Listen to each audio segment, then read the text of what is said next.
It all starts in the capital of Antares. A dragon is roaring, spewing fire, stomping on everything, destruction everywhere. A guy on a horse asks how the war is going, and the other man replies that they've already lost 200,000 and over 300,000 are injured. Still, all of it would be worth it since the Demon King is about to die and the world will finally be cleansed.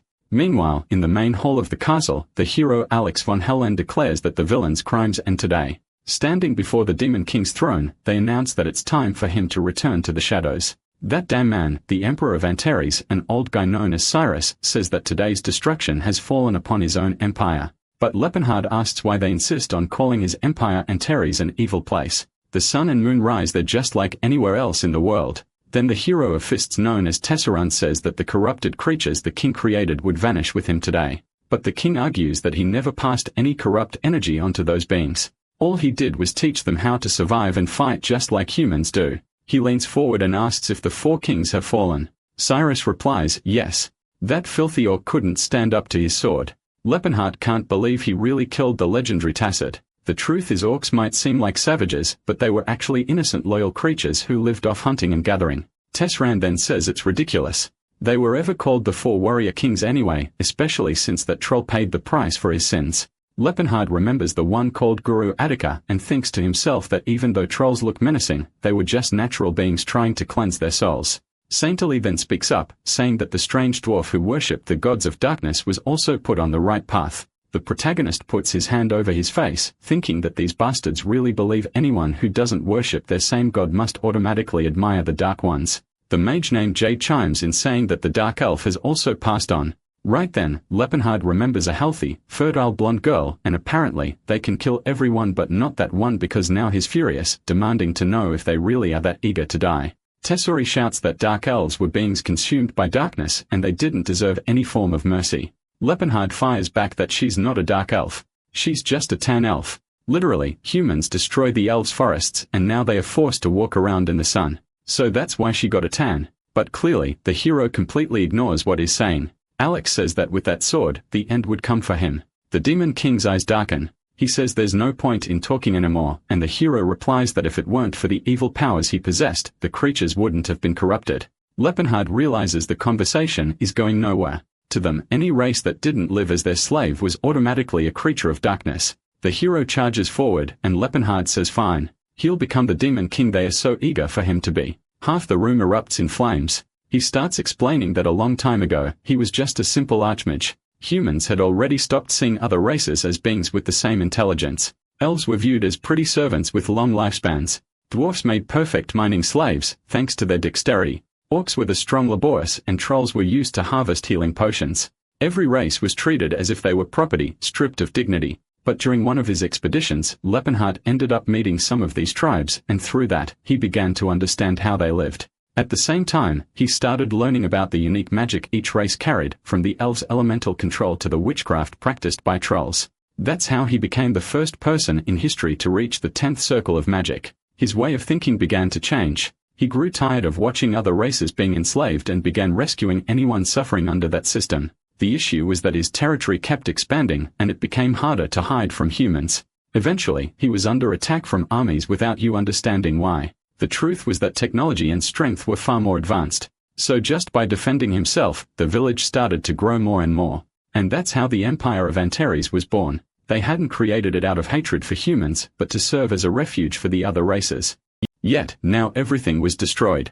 Even though the people living there were peaceful, just looking for a safe place to exist, humans still claimed that anyone from that land was a worshipper of the Demon King. Maybe the sight of an army made up of multiple races was intimidating, but that was no excuse to slaughter innocent people. Activating his magic, he says that as the ruler of this land, it's his duty to protect the empire.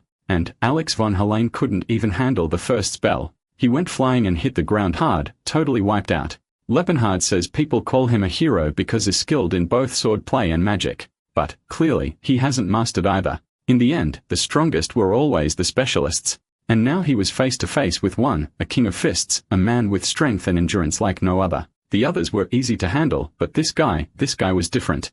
Tazran immediately lunges at him. Leopard dodges, fully aware that this is the one person who spent his entire life training a single technique. Beating someone like that wouldn't be simple. Suddenly, the outer barrier of the castle explodes, crashing down in chunks, and when Lepenhard turns his head, Tesran is already charging in, ready to slam his elbow through the black shield, shouting that victory would be theirs.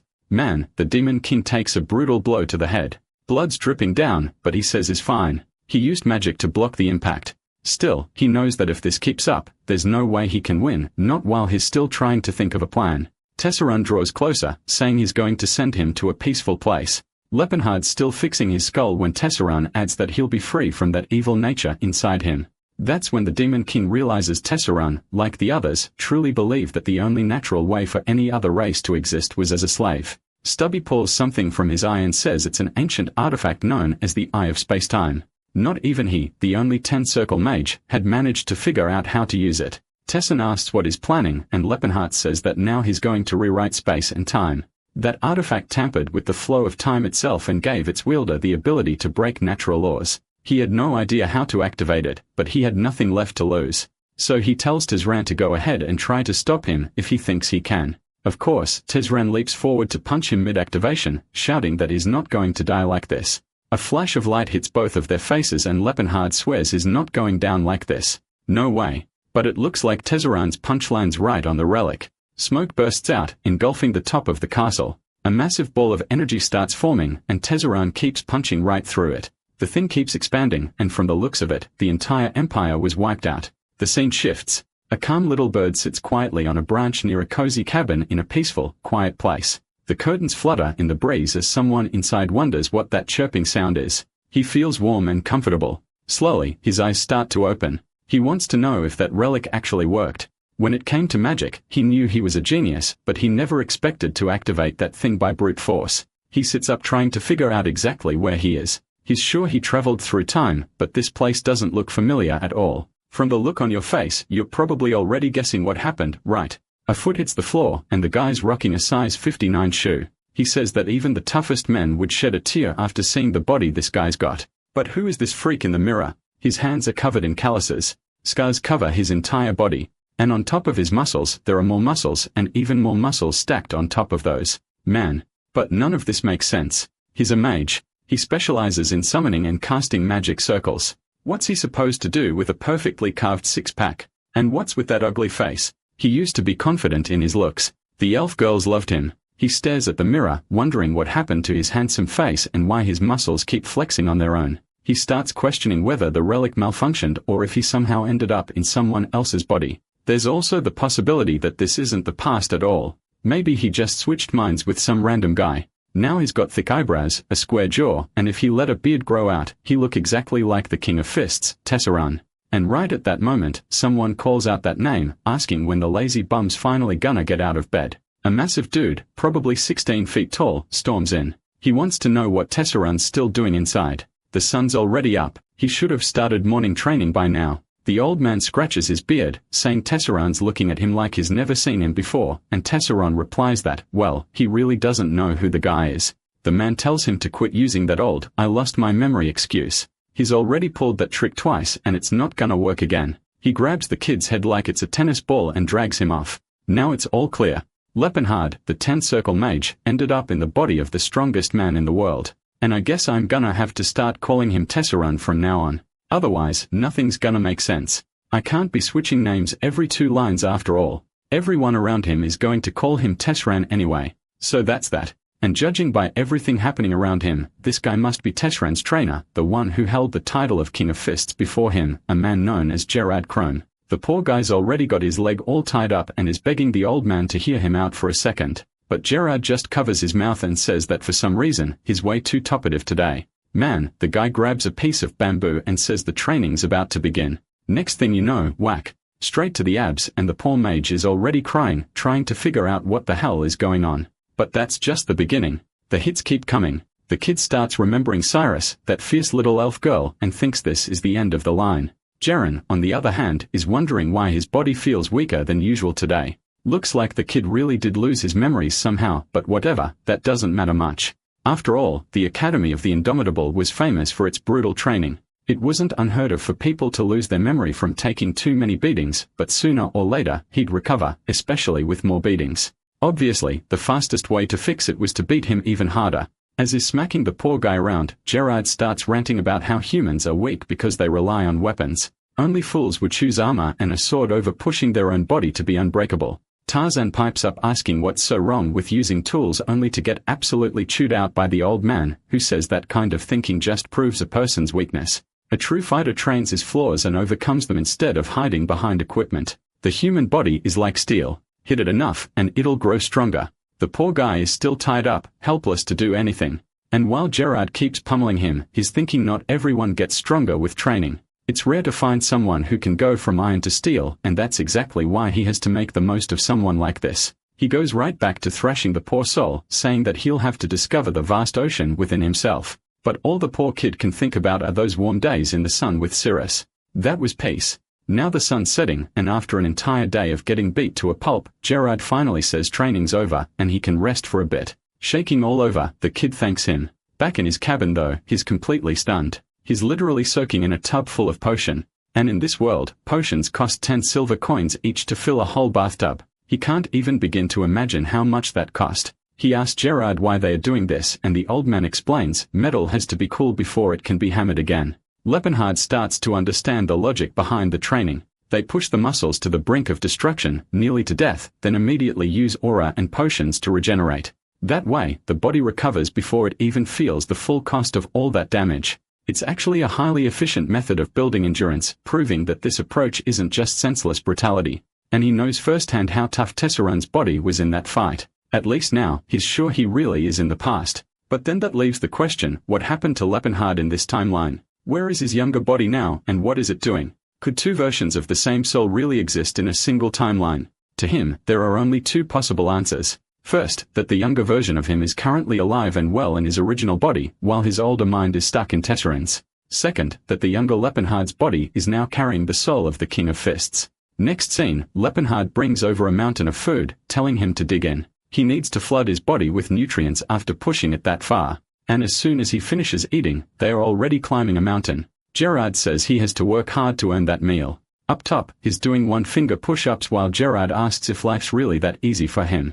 The poor guy's doing crunches on the edge of a cliff, and then boom, back in bed, totally destroyed. But at this point, there's only one thing on his mind. What's going on with his old body? He has no clue how all this is going to affect the future, and what's going to happen if this body ends up meaning his past self.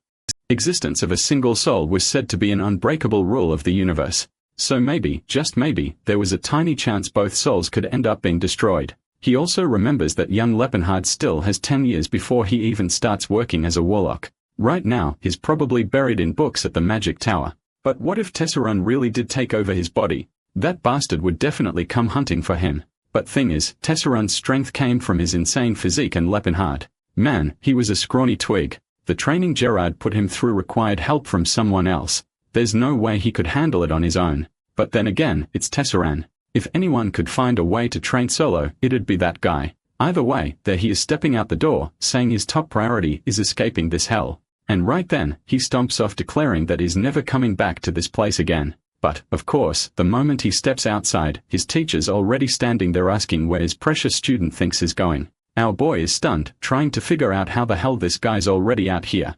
Was he always just standing around waiting? Scratching his chin, Gerard says it's been about 9 months since his last escape attempt. This one makes 9. The kid tries to explain that he's not Tesserun. His name is Lepenhard, and is a mage. Gerard tells him that's a pretty creative story. This time, he really came up with a good one. Last time, it was some tale about being from another world and having met gods and dragons. Before that, he claimed to be the reincarnation of some martial artists from an eastern continent. But this new one about being a wizard named Lepenhard, that one's pretty convincing. He bonks him on the head and says it's time to go back to sleep. And just like that, the poor guy gets yanked back by his hair. Clearly, escaping isn't going to happen. Next scene, he tries to sneak out early in the morning, but gets caught again. Tried escaping underwater, caught again. Dragged straight back to the mountain. The man who in the future would earn the title of King of Fists right now is just desperately trying to run away from training. And Gerard says his training method has been used for over 130 years, and not once has a single student managed to escape. Tazra knows even if he did get away, that old man would hunt him down across the world and eventually drag him back. Maybe the smarter option is to just earn permission to leave the mountain. And so 2 years go by. He'd being slammed into a wall by a massive weight. Suddenly, the chains snap to the ground. Jiraiya congratulates him for awakening his aura. Tasia knows that even Cyrus, the famed sword hero known for his aura, didn't awaken his until after he turned 20. But Dronzer wants to know why this idiot looks so surprised. That was the bare minimum expected from this training. The physical endurance he developed was sensing with his survival instincts. As that connection grew, so did his vitality, and with it, his energy. And from that, aura is born. Now that is awakened, and it's time to learn some new techniques. Our guy asks what kind of training or ability he'll be learning now. To Octorad replies, now they are going to start throwing punches at each other. And so the beatings continue. 3 more years pass. The scene shifts to the middle of a waterfall. Tesserun standing still, focused. He activates the Horn of Calamity, gathering aura into his fist. He's about to throw the Shiri punch. Arm pulled back and a punch straight into the cliff wall. He says he managed to stack 3 layers. That seems to be his current limit. This was a relatively simple technique that let him compress all the energy in his body into a single blow. The aura was led in stages, which is why it's called a horn, like a horn's rings and ridges. At its peak, a skill could form 9 layers. Ruva had it that at that level, it could even kill a god. Yuan Tessin from his previous life had only made it to 7. His master once told him that the day he reached 4 stacks, he'd finally be allowed to leave the mountain. But it looks like the old man had gone off the village, so he'd to wait for him to come back. Now, if this were the past version of him, you know he'd already be using this chance to try and escape. But this was actually the perfect moment for him to try something else. The kid starts practicing Lepenthar's old magic. Yeah, the Demon King's power. For some reason, I assume he was just going to stick with punching. Right? But I forgot. He can still use the spells from his past life as long as he can gather up enough mana. He mumbles something about becoming one with the void, creating a bullet that pierces enemies and fires it straight at a tree. And, yeah, it just leaves a burn mark. Compared to the punch that shattered a mountain, it's clearly way weaker. The poor guy scratches his head. For all the knowledge he has, his body just doesn't cooperate. He's starting to wonder if becoming a mage in this state is even possible. His brain barely works well enough to do the calculations. But right then, he senses something nearby, and whatever it is, he knows it's not human. A green paw steps into view, and an orc carrying a sword appears. Tizran locks eyes with him, and the orc just says to pretend he never saw anything. Otherwise, he'll die. Lepenhard figures that judging by his size, this orc is about 3 or 4 years old, really young. Looks like he ran away from some battle or something. At least the fact that he's talking and telling Tezran to stay out of it shows that orcs aren't naturally aggressive. They'd rather avoid conflict. Tezran asks if the young orc is being hunted. The green kid looks confused and wants to know how Tesrin speaks his language. Tesrin says he's met a few orcs before. The creature lowers his head and says the fates have blessed this encounter. Yes, he's being pursued. Tesrin tells him he can help, but only if the orc is willing to trust him. The orc says anyone who speaks his language so fluently is like a brother. Plus, he can tell Tesran has a genuine soul. Tesran can't help but notice. This orc speaks in an oddly refined, almost royal tone, probably has some noble blood in him. So Tesran agrees to help. He starts chanting, opens a kind of portal inside the cave, and says that magic will keep him safe. The orc, surprised, asks if he's really a mage. Tesseran says, of course, obviously. But with that jacked body of his, the orc replies that there's nothing obvious about it. It makes no sense at all. Still, he's grateful. As soon as the orc enters the portal, Tessin hears someone approaching. A group of bounty hunters shows up, grumbling about how much effort they are putting in just for a few silver coins. One of them asks Tessin if he's seen an orc come through. Another guy says he'll give him a gold coin if he tells the truth. His buddy asks if he's actually going to pay up, and the guy laughs, saying, no way. Just fooling that muscle head from the mountain. Tazran simply says he hasn't seen anything, but then one of them spuff the tracks. He says it's clearly orc footprints and that the creature must have gone this way. Tazran realizes he forgot to cover that part, but calmly tells them that nobody's allowed to enter his home. One of the soldiers glares at him and asks if he's lost his mind and if he's actually asking to die. Tizran just stands there, arms crossed, staring them down. The others start whispering that he's looking pretty ripped. They should be careful. Then a purple magic circle forms beneath his feet, and he remembers what his master told him. His fists were the deadliest weapons in the world. And that's exactly why using a weapon was an act of mercy. He was wielding one actually made in weaker. So he grabs a big old club and tells the guys not to worry, at least they won't die from getting beaten with this. The hunters panic and all charge at once. Tessin clenches his jaw, and in the next instant, they are all turned into chibi rag dolls. There's still one soldier trying to keep fighting, but Tessin. Yeah. For him, this is already getting boring. He ends up getting distracted in the middle of his thoughts, and one of the hunters lands a clean hit right to his ribs only for his sword to go all floppy. Tessin turns around and slams the guy with a hammer blow, wondering if this body of his even makes sense. There's no way he's human, right? And with that, the poor fools get absolutely flattened. At least Tesserand's calm about it. They are not going to die from this weapon after all. One of the trembling soldiers asks him to identify himself, his voice shaking like a leaf. Tesserand just smacks him across the face and says he's got way too much energy to be wasting on questions. Not long after, the whole group is retreating, apologizing as they leave. Tesserand's standing there holding the weapon, thinking he's getting way too used to this academy life. Right at that moment, the orc appears again saying he's incredibly grateful that Tesserand had saved him, and he would never forget that until the day he died. Lepenhard tells him a warrior shouldn't bow his head so easily, but the orc replies that Tesserand is now his mentor, and that when the time came, he could count on his sword. Tesserand knows that in orc culture, a mentor is someone they deeply respect, almost like a sacred figure. The orc then asks his name. Strangely, Tesserand starts to say Tesserand, but stops. He says his name is Lepenhard Waldanteres. So I guess I've been calling him Tesserand for no reason, the guy's sticking with Lepenhard after all. And the orc says he'll remember that name. Our boy then asks what options he really has. The humans are taking over the world. So where is he even supposed to go? The orc answers that the continent is vast. There has to be a place where he can live in peace, not as a slave. Lepenhard mentions a land far to the southeast, a place known as the Mountains of Rakad, about a 2-week journey away in a region called the Land of Challenges. He heard of a tribe of orcs hiding out there known as the Blue Bear Tribe. Apparently, that was all the orc needed to hear. He thanks him and immediately dashes off. Lepenhard then realizes he forgot to ask his name. The orc stops and says, I am the son of Crota, bearer of the last axe. My name is Tacid. Tacid, the same Tacid who, if you remember, fought beside him and was one of the 4 great knights who died, which is weird. Right? That guy ended up becoming the leader of the Blue Bear Tribe.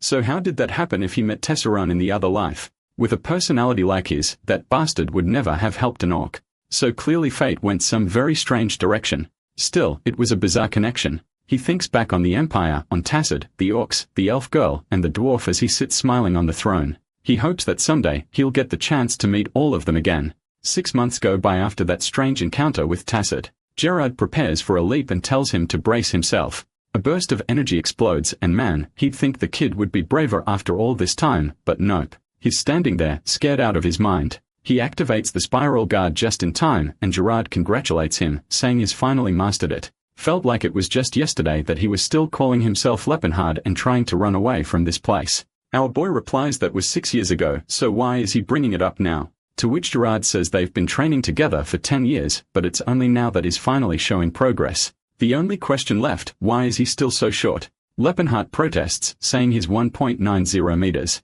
He's not short, but Gerard fires back that every descendant of this academy is at least 2 meters tall. He must be skipping those breathing exercises he was assigned. That reminds Lepenhard that, yeah, the Tesserand from his old life was actually around 2.3 meters tall. So for some reason, he ended up shorter, which clearly is why he doesn't want to use that particular technique. I mean, come on. The guy's already way too big as it is. The scene shifts back to the waterfall. Dara tells him to go ahead and show the final result. Tesserand focuses his energy, takes a leap into the air, and activates the Horn of Calamity. He slams down the 4-lead impact, and the water explodes upward, trembles, and suddenly, it's like an entire ocean begins to fracture. Rocks crack and fly in every direction. Gerard smiles, saying that finally, Tesserand wouldn't have to get beat up anymore just to leave this mountain. Tesserand himself is stunned. Gerard tells him that the time had come. It was finally time for him to leave that place and take on the world. He had truly worked hard. And now the boy, Lepenhard, could live however he chose.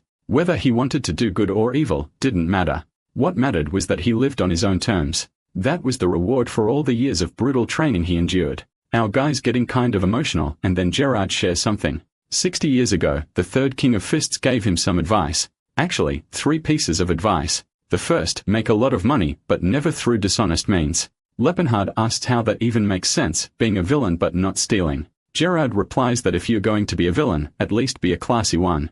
A person who still holds on the dignity. That just leaves the poor guy even more confused. What's this nonsense about dignified villains? Gerard ignores the reaction and moves on. Second tip, always stand by those who've been wronged. If you're going to live a good life, then live one that earns respect.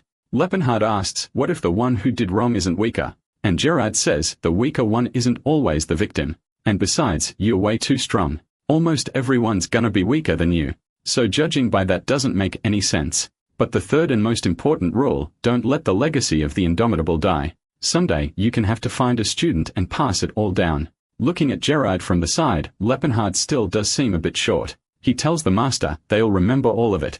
Gerard tosses a backpack his way and says that finding someone talented is extremely rare. So don't spend your whole life looking. Just make sure that when you do find someone, you don't let them slip away. The pack has a bit of money and some travel clothes, but our boy looks a little disappointed. He only got 30 silver coins. From what he knows, his master was one of the richest people in the whole kingdom. But Gerard just shrugs and says it's tradition to pay students poorly. When he left, he only got 25. To cheer him up a little though, he mentions a special gift hidden on a certain mountain. Location marked on the map. He should stop by if he's nearby. Fully dressed, pack on his back, Lepenhard asks himself he really can just leave like this. He's gotten so used to the mountain life. He's not even sure what living free feels like anymore. But then from the middle of the mountain, a surge of awe arises and he hears Gerard's voice. Don't let this farewell weigh down your departure. Honor the legacy of mastering one of the most powerful techniques in the world. And just like that, the poor guy takes off, sprinting down the mountain, ready to face the world.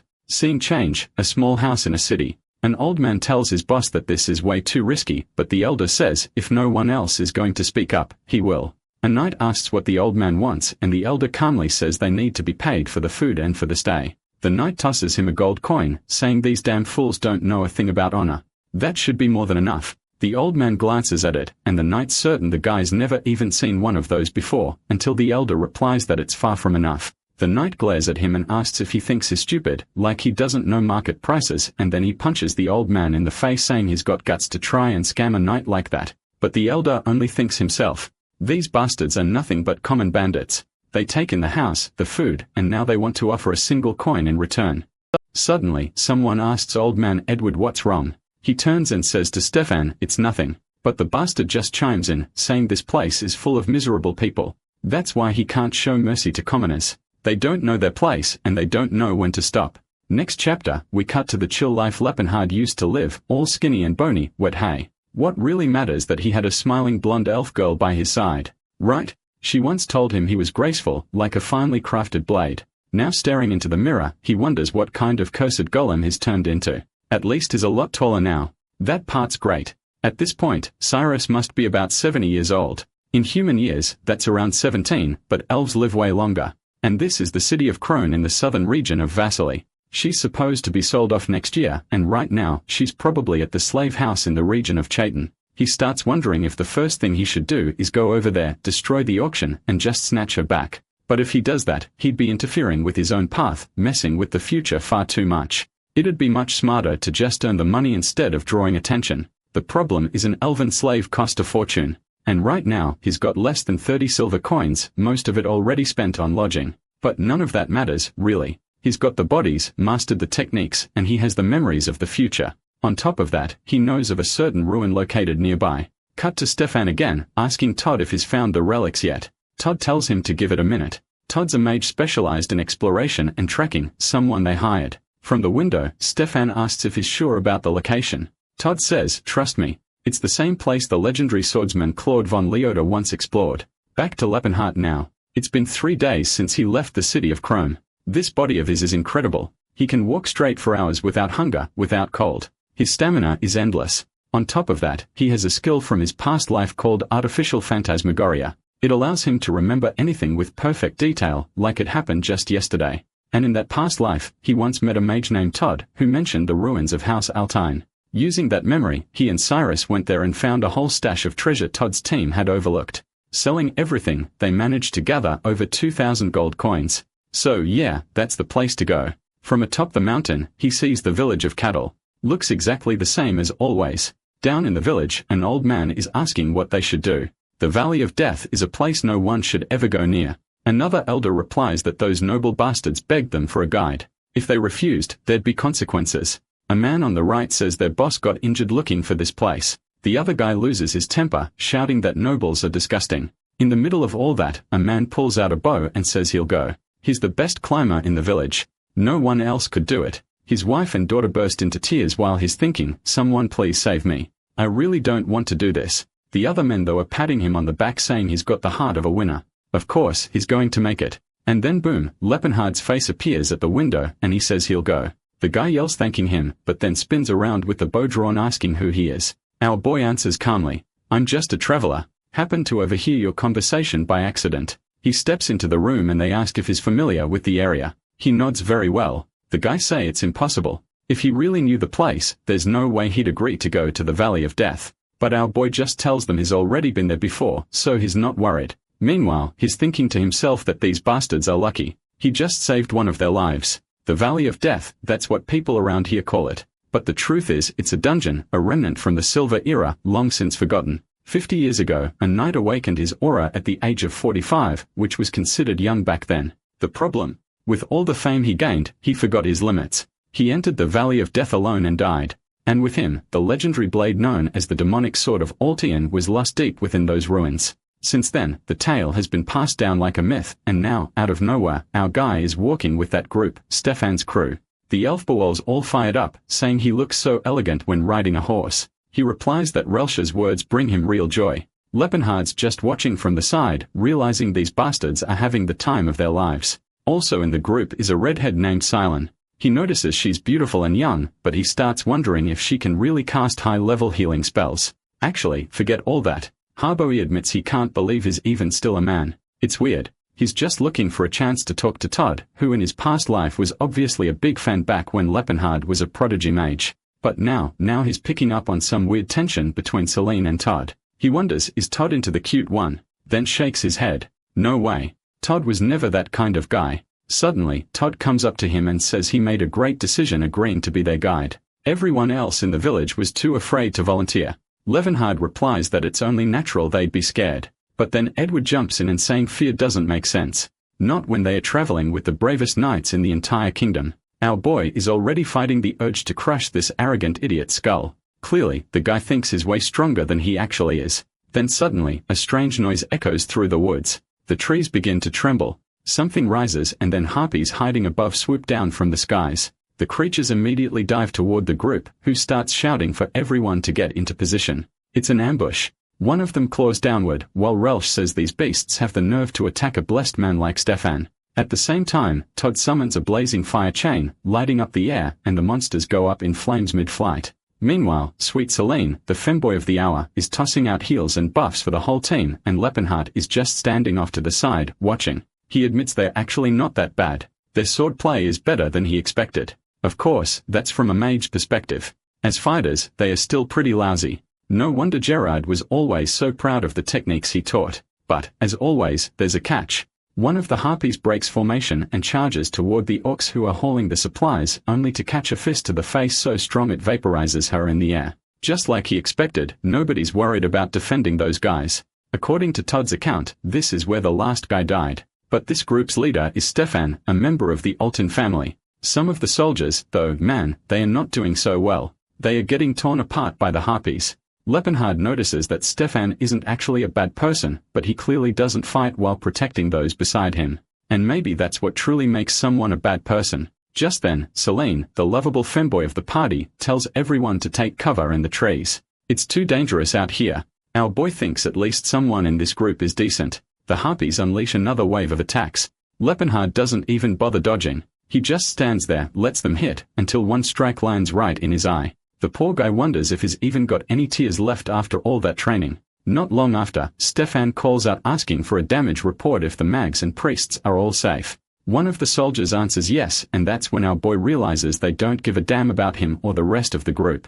Right then, Stefan raises his arm and proudly declares that they've proven their strength and can now rest after such a glorious victory. Lepenhard takes the chance to walk over and talk to Todd, thanking him for the fire magic. It really saved everyone. He says he heard Todd was a mage from the Delphia Magic Tower, and he actually has a friend who studies there too. Todd asks who his friend is. Our boy replies, his name is Lepenhardt. Do you know him? Todd says, yeah, I know Lepenhardt. I just didn't expect someone like you to be his friend. Such a big tough guy. That kid was sweet, kind-hearted. And just like that, Lepenhardt immediately clocks that this guy is seriously weird. Todd asks why he's bringing all this up, and our boy asks if he knows whether the kid's started training. How's his body doing? Todd responds, oh, he's just like always. Sharp little nose, gemstone eyes, and skin soft as silk. And in that exact moment, Lepenhard knows. He's creeping thinking anything wholesome. He's even drooling for crying out loud. Thankfully, Celine walks up and asks if he's hurt. He says he's fine and tells her to check on the orcs instead. She goes to heal them, but the orcs say she doesn't need to worry. They are fine. She shouldn't waste her mana on people like them. One of the soldiers scoffs and asks why she's wasting magic on monsters. They'd recover on their own eventually. Leopard notes how the orcs are being treated like dogs or, honestly, worse than dogs. He knows plenty of dogs that are treated with more kindness. Just then, Stefan calls him, "Hey, guide. Let's move." Our boy's fuming inside. The forces a dumb smile and leads the way. A few hours pass. The soldiers from the army are looking wrecked. Apparently, they ran into a pack of wolves, over 20 ogres, and a whole horde of monsters. They are wondering why this mountain is so full of threats. But, of course, it's because Leopard is leading them in a straight line, cutting directly through danger instead of avoiding it. He may look like a soldier, but is a mage, and a mage is all about efficiency. There's no way he's gonna put himself in more danger just to make things faster for this bunch. Stefan's completely wiped out and mutters that Nooney understands why Sir Claude died here. But just then, his expression changes. They finally found a dungeon. He asks if this is the place. Todd nods. Absolutely. The ancient ruins of Fulton. The group pushes forward and stops in front of a massive door. Todd opens it, checks the entrance, and says it looks safe. They can move forward. Stefan rallies the group, telling everyone to get ready. The time has come.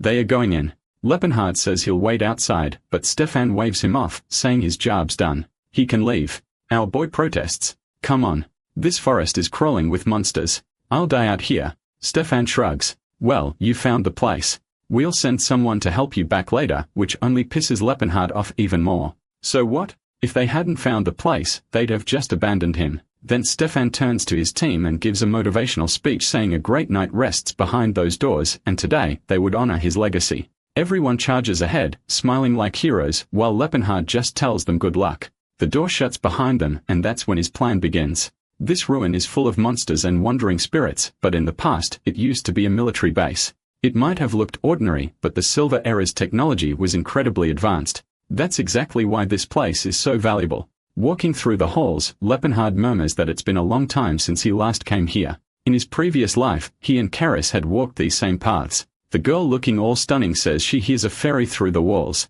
If there's a voice calling out from beyond, it means there's a hidden gate, and, yep, she's the one who found the treasure room. Suddenly, a mosaic lights up on screen. What the hell did they get up to inside that dungeon's treasure vault? Man, Leopard's old life really was better. He's looking at the carvings on the wall, saying it's a code written in labor script with reversed sequences of water and earth symbols. He's trying hard to decode it, but, man, this brain of his now is definitely not what it used to be. Still, after a while, the mechanism clicks open. He tosses his code on the floor, saying he's not about to ruin something that cost 10 silver coins, no way. Now shirtless, ripped out of his mind, he announces it's time to test what this body is really capable of. But just then, he hears screaming. He knows the shouts are coming from the other side, but come on. The treasure is right there.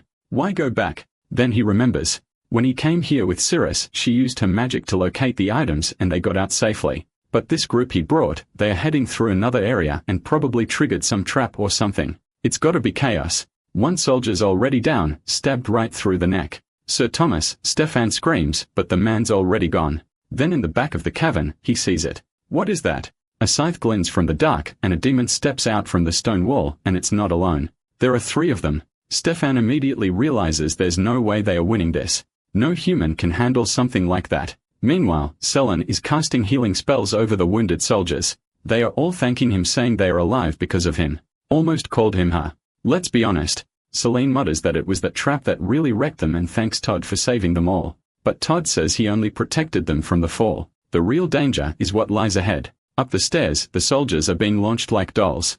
The demons are closing in fast. Everyone's panicking, screaming, and running. Ceylan holds his ground, casting buffs and radiant blessings across the whole room. He summons a cursed-looking scepter, flooding everyone with courage and energy. The group fills up with light and resolve from Ceylan's power, while Todd in the background is wondering where the hell is this guy getting that much holy energy. Still, off they go. Everyone rushes in, fully hyped, even Todd. And strangely, he's pulling weird faces and tossing swords like he's doing stage tricks. Rorschach, meanwhile, charges at one of the monsters, or at least she tries. She gets drop-kicked in the back, slammed in the gut, and launched into a wall. Barely conscious, she says she hopes she was able to help Master Stefan.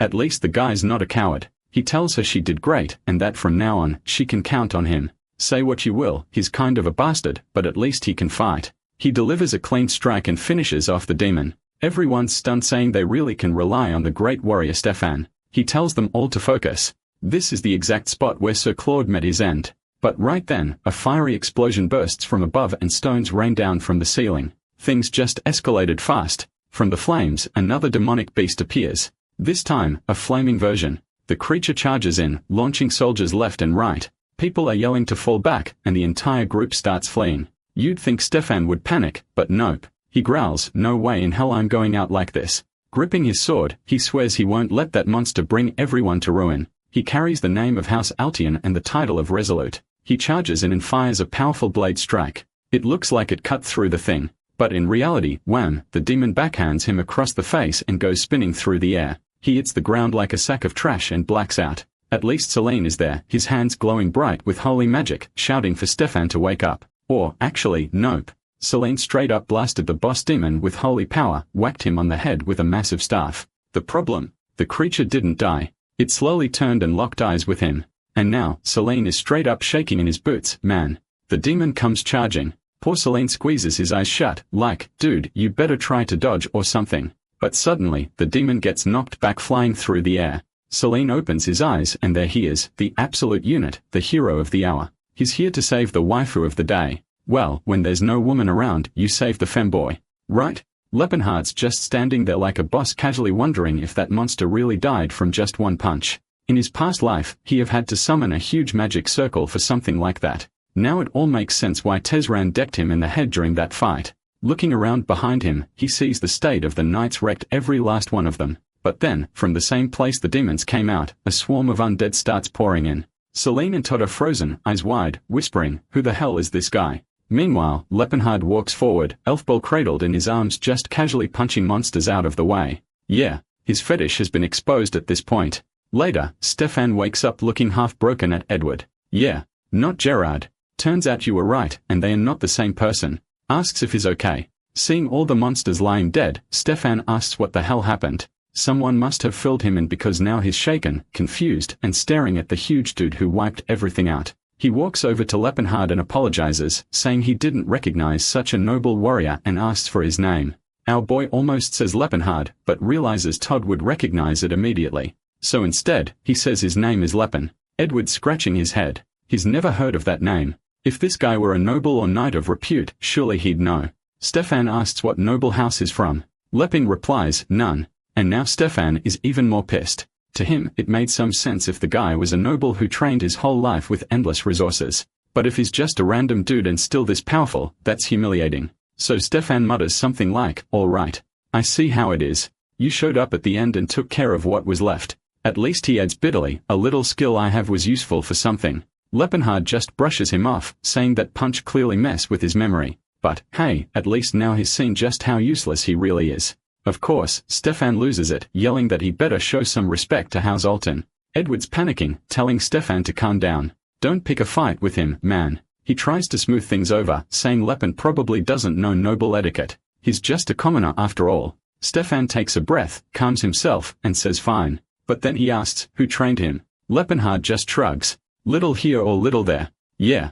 No way is he admitting he trained under Gerard. That guy's famous in the whole region. Stefan rumbles that it's almost impossible for someone to be this strong without proper training or a real master. But Lepenhardt shuts it down. How about you stop interrogating me and go check on your injured people? Edward's been silently observing all this. He notices how comfortable this guy is bossing around anyone. He clearly carries himself like someone with status. At the very least, he must be used to commanding people. Maybe it's arrogance, or maybe his royalty from some other country. While Lepenhardt is pointing at the wounded, telling Stefan to do his damn job, Edward just keeps watching. This guy wasn't just confident. He didn't even care about age gaps or rank. He had to come from power. That's when Selene walks up and merely breaks his neck, twisting around to look at him. Wait, your name is Rory Lepenther. How tall are you? Lepenther replies, 6'3". Selene lights up like a Christmas tree. Back off, Selene, my dude. He likes elf girls. Still sparkly-eyed, Selene asks, how do I get a body like yours? Lepenhardt sighs and says, just lifted a lot of heavy stuff. That's it. The little bastard just wouldn't stop glowing, saying that truly no knight ever shares their secrets. Somehow, Lepenhard already knew that this boy had lost his family when he was still a child and had been taken in by one of those orphanage orders or something along those lines. Judging by that cup-idol face of his, he probably got bullied a lot by the other kids. Maybe that's why he longs for what he doesn't have, a rugged appearance and a strong, powerful body. The issue is, well, it's pretty clear he didn't grow much, didn't develop any muscle, and his voice still sounds pretty feminine. And strangely enough, the more he trained his body, the more his secret energy seemed to grow. He stands there staring at our boy and murmuring, "He's so tall and handsome." And, of course, our guy is already trying to disappear into the shadows. Poor Leopardheart awkwardly says they'll talk later, but the guy just doesn't leave him alone. Then he says he's going to check the way out, and obviously, Stefan jumps on that, saying he'll go too. He asked if it's okay, and Leopardheart shrugs, saying he can do what he wants. While they are walking, Stefan is silently fuming. He can't accept that someone like him was the one who had to save him. That guy was an arrogant bastard, and the moment they ran into more demons, he was planning to humiliate him, make him fall to his knees and beg. Well, that was the plan right up until he got smacked in the neck and passed out. Lepenhard looks at him and says calmly, "Take a nap, will you?" At the same time, a few creatures sneak up from behind, jaws open to bite. Lepenhard casually punches them aside as he strolls through the corridor, heads over to a door, and starts searching a shelf, wondering where the gold coins and valuables are. One especially useful item he finds is a magic sack. Anything placed inside it becomes 10 times lighter than normal. Lepenhard also knows that somewhere nearby is the sapphire backflow dagger of magical power, along with a bunch of other great stuff. A little later, Stefan starts waking up, groaning, asking what just happened. Our boy walks up and says, "Some bastards knocked you out, man. But don't worry. If that happens again, I'll handle it." Stefan, still wobbling, mutters a weak thanks. Lepenhard replies, "Count on me. I'm probably gonna knock you out again anyway." Yeah. Next second, the guy's flat on the floor again with 3 lumps on his head. He gets up rubbing his scalp wondering what's going on. He's sure his guard is always up. So how does he keep getting knocked out so suddenly? A bit later, the group is on the move again, and Celine looks at Lepenhard and asks, "Are you part of the royal family?" Our boy says no. He's just a regular person. But Celine looks puzzled. I mean, this guy is extremely powerful, knowledgeable in the way he speaks. It's like he sees himself above everyone else. That's not normal for someone from a humble background. Lepenhard realizes, yeah, for someone who's supposed to be 22, maybe he has been acting a bit too high and mighty with everyone. Might be a good idea to tone it down a little. Later on, they reach a large door, and man, I thought they were heading for the exit after all that chaos, but no. They go and open the room of what seems to be the boss known as Grelbius. Lepenhard stands there, confused, wondering what the hell this thing is doing here. He doesn't remember seeing anything like it in his past life. Stefan's already bracing himself, clearly afraid of getting another surprise hit to the head. He tells everyone to focus. The creature lets out a terrifying roar, and Lepenhard immediately says they should retreat. With the strength this team has, they have no chance of winning. But one of the soldiers behind Stefan points at the demon's hand and tells him to look at the sword. It's the legendary blade of Altian, the one that's supposed to belong to Stefan's family. Edward though says, "Forget it, man. There's no way we can beat that demon. It's way too dangerous. Better to fall back, gather a new party, and come back with reinforcements if they want any chance at all." But Stefan, man, the guy was practically eager to be rescued again, said, "No way. He'd rather die right there than retreat." He raised his sword, ordered everyone else to do the same, and shouted that they were going to charge. Lepenhard, standing off the side, just thought to himself, this guy is a real idiot. It looked like there was dimensional distortions or the so-called dungeons from the Silver Age were able to maintain themselves independently. Somehow, that creature had been absorbed by the dungeon system due to some kind of broken mechanism. In other words, it was a being that fed off the dungeon itself, a type known as a guardian. And the issue is, once a creature gets fused with the dungeon, it becomes much stronger than it was before. On top of that, this must have been the thing that killed that guy in the past, meaning it's definitely the most powerful entity in there. Still, Stefan's hyping up the group, saying the monster's chained down, that they can take it down easily. At that point, Lepenhard turns to Edward and asks, "Dude, you guys are actually gonna fight that thing? You don't stand a chance. Everyone's going to die." But the bastard just turns back and says he appreciates the warning, but is just a vagabond who doesn't understand what honor means. There are things in this world worth risking your life for, and then he charges in with his sword held high. Meanwhile, our boy is just standing there wondering why is he even helping these knights. You should just let them all die. Our dear boy Celine is off to the side, praying for the goddess of blessing. All the soldiers buffed up go charging in until one of them gets slammed in the chest and launched across the room. Lepenhard just shakes his head. Yeah, he knew this was going to happen. Another one goes flying while the creature spins its blade and sends everyone scattering. Now our guy's already figured out what kind of man Stefan is. No matter how much you try to talk sense into him, he's going to keep pushing forward. Edward, on the other hand, seemed like someone who might be a little more reasonable. Maybe after taking a few hits, he'd get the message. He was jumping around, slashing here and dodging there, but to Lepenhard, it was like watching a bee trying to sting a human. At most, it might leave a scratch. Shalane was still at it, chanting his holy fire spells, spinning flames around the skeletal demon. The guy even struck a JoJo pose and shouted something like burn in sacred flame. He launched 3 attacks in a row. At the same time, the elf girl went in slashing from above, and he and Stefan pulled off a solid move. Lepenhard had to admit she was skilled. She was better than Edward and probably only second to Stefan. Watching Todd hurl spells around, he started wondering if maybe they were underestimating the guy. Maybe it could pull this off. Todd cast a tornado. The chains holding the beast started to break. But then, it started speaking in some bizarre, incomprehensible language. And, yeah, of course, that was the signal for Phase 2. Everyone got blown back. Lepenhard's expression changed right away. The first soldier was instantly Isaac'd, and several others were slashed down or tossed aside. But, man, give Stefan credit. The guy had guts. Went in again trying to flank the monster and took a hit straight to the gut that sent him flying hard. Edward shouted his name, but Stefan just stood back up bloody and barely standing and said, I'm fine. Trust me. They charged again. Now, Elsia, she came in with a whirlwind of kicks and slashes, aiming straight down on the monster. But, of course, she took a hit from the side and got scorched by a blast of fire along with everyone else. From a distance, Celine watched the flames barreling toward them. But chill, Ched saved the waifu just in time, pulled her out of the way. He even apologized, saying he only didn't react faster because he got distracted. But the real problem now, he was left standing alone in a one-on-one against that beast. That's when he started activating his aura, saying he was curious. He wanted to know what this body, the one that trained for over 10 years, was really capable of. If he was still just a mage, he'd never take a risk like this, knob his life on the line. But now, man, now he was a fighter. He only felt truly alive when facing an enemy where victory wasn't guaranteed. So he charged forward, saying that if his master were here to see this, he'd be proud. He fired off a focused explosion right off the bat, but the creature retaliated fast and Lepenhard had to dodge, still took a small slice to the shoulder. Metal weapons might have done nothing but magic that still worked on him. In the blink of an eye, he was already behind the beast, but the monster pulled a reverse kick out of nowhere and launched him straight into the wall. Selene screamed in panic, but Leping just strolled out of the smoke like nothing happened, cracking his neck with a pop. Our dear fanboy was completely terrified, man. The toughness of this guy's body was unreal. Lepenhard thought, if I hadn't held back just now, I probably could have found an opening to counter. This fight had turned into a pure test of reflexes, just like it used to be with Gerard. He had no clue what that monster's war meant, but he welcomed it. Bring it on. The two clashed in a brutal back and forth while Stefan just stood there in shock, wondering what that aura even was. How could a man with no title or bloodline manifest an aura, something he, a noble, hadn't even achieved yet? Watching the exchange, he could barely process what he was seeing. Who the hell is this man, and where did he come from? Meanwhile, our boy was trading fists with the creature like it was a boxing match. He dodged another attack and said, these moves are starting to get too predictable, way too simple now. He landed another clean hit on the creature's arm and it looked like it might have ripped the thing off completely. But the problem with dungeon guardians is that they don't die, no matter how badly you beat them up.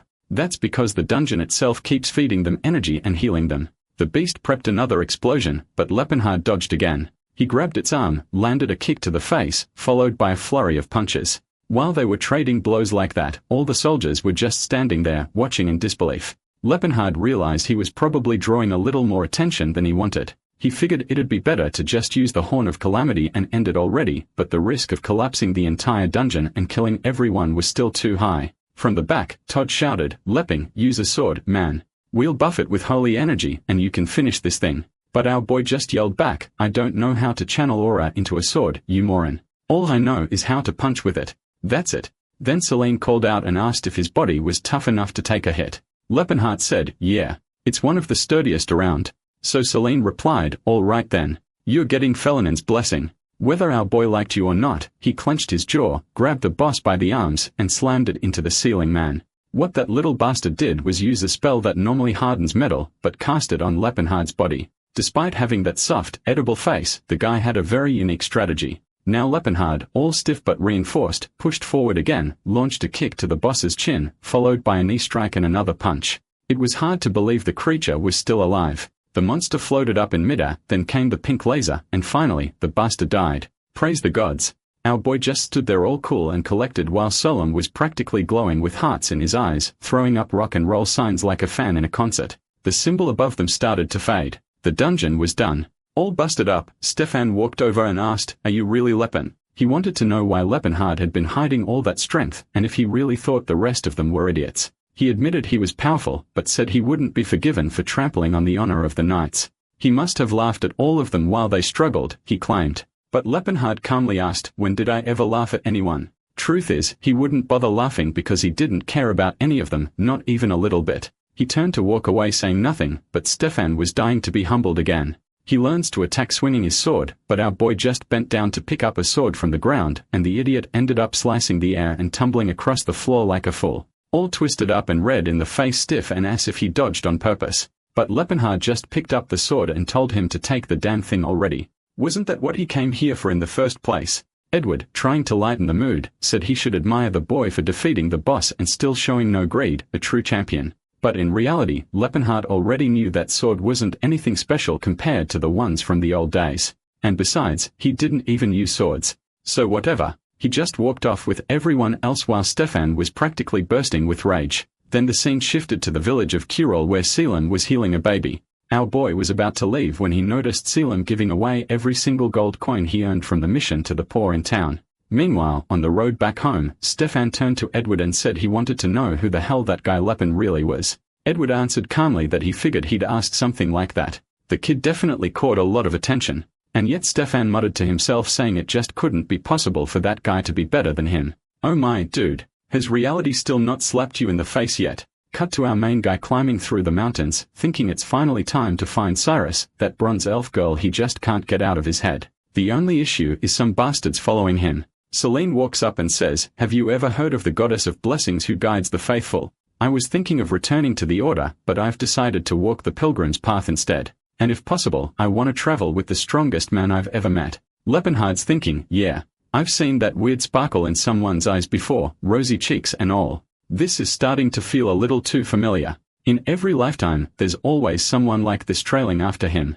At least the guy was a priest, right? And you really couldn't ask for a better healer than that nearby. Not to mention, Cyrus could be hurt or sick, so bringing him along wasn't a bad idea. So he just told the guy, "Do whatever you want. You can come." Of course, Cecilin's already right up next to him like, "What's the best workout? To get shredded abs? Should I focus on my upper core or lower abs?" Our boy just shrugged and said, "Punch rocks, heat rocks. It's all about rocks." Meanwhile, somewhere else in the Empire, in a luxurious mansion, someone asked if they trained that thing. A guy knelt down, apologizing to the young master, Verate, saying they'd done everything they could. But Verate shouted, an elf should be loyal to her master. She's supposed to give everything, her body and her heart. No wonder she was so cheap, even though she's an elf. And, yep, we can already guess that's Cyrus. She calmly explained that she was born with that skin tone. But Varad just snapped and told them to bring him something decent, even if it cost a fortune. That insulin thing had to be removed from his house. Man in Elvenheim, that was already the third time Cyrus had been returned after being bought. And guess who's pulling up to the rescue? Yep, the Mayman himself. Now the Kingdom of Chaitan was a major trading region up in the northern part of the continent. Their prosperity came from being surrounded by several different nations. The trade routes flowing like rivers, always busy, always thriving. At that moment, they were heading to the capital of Jeppelin. The streets were packed and Silent commented, "No wonder.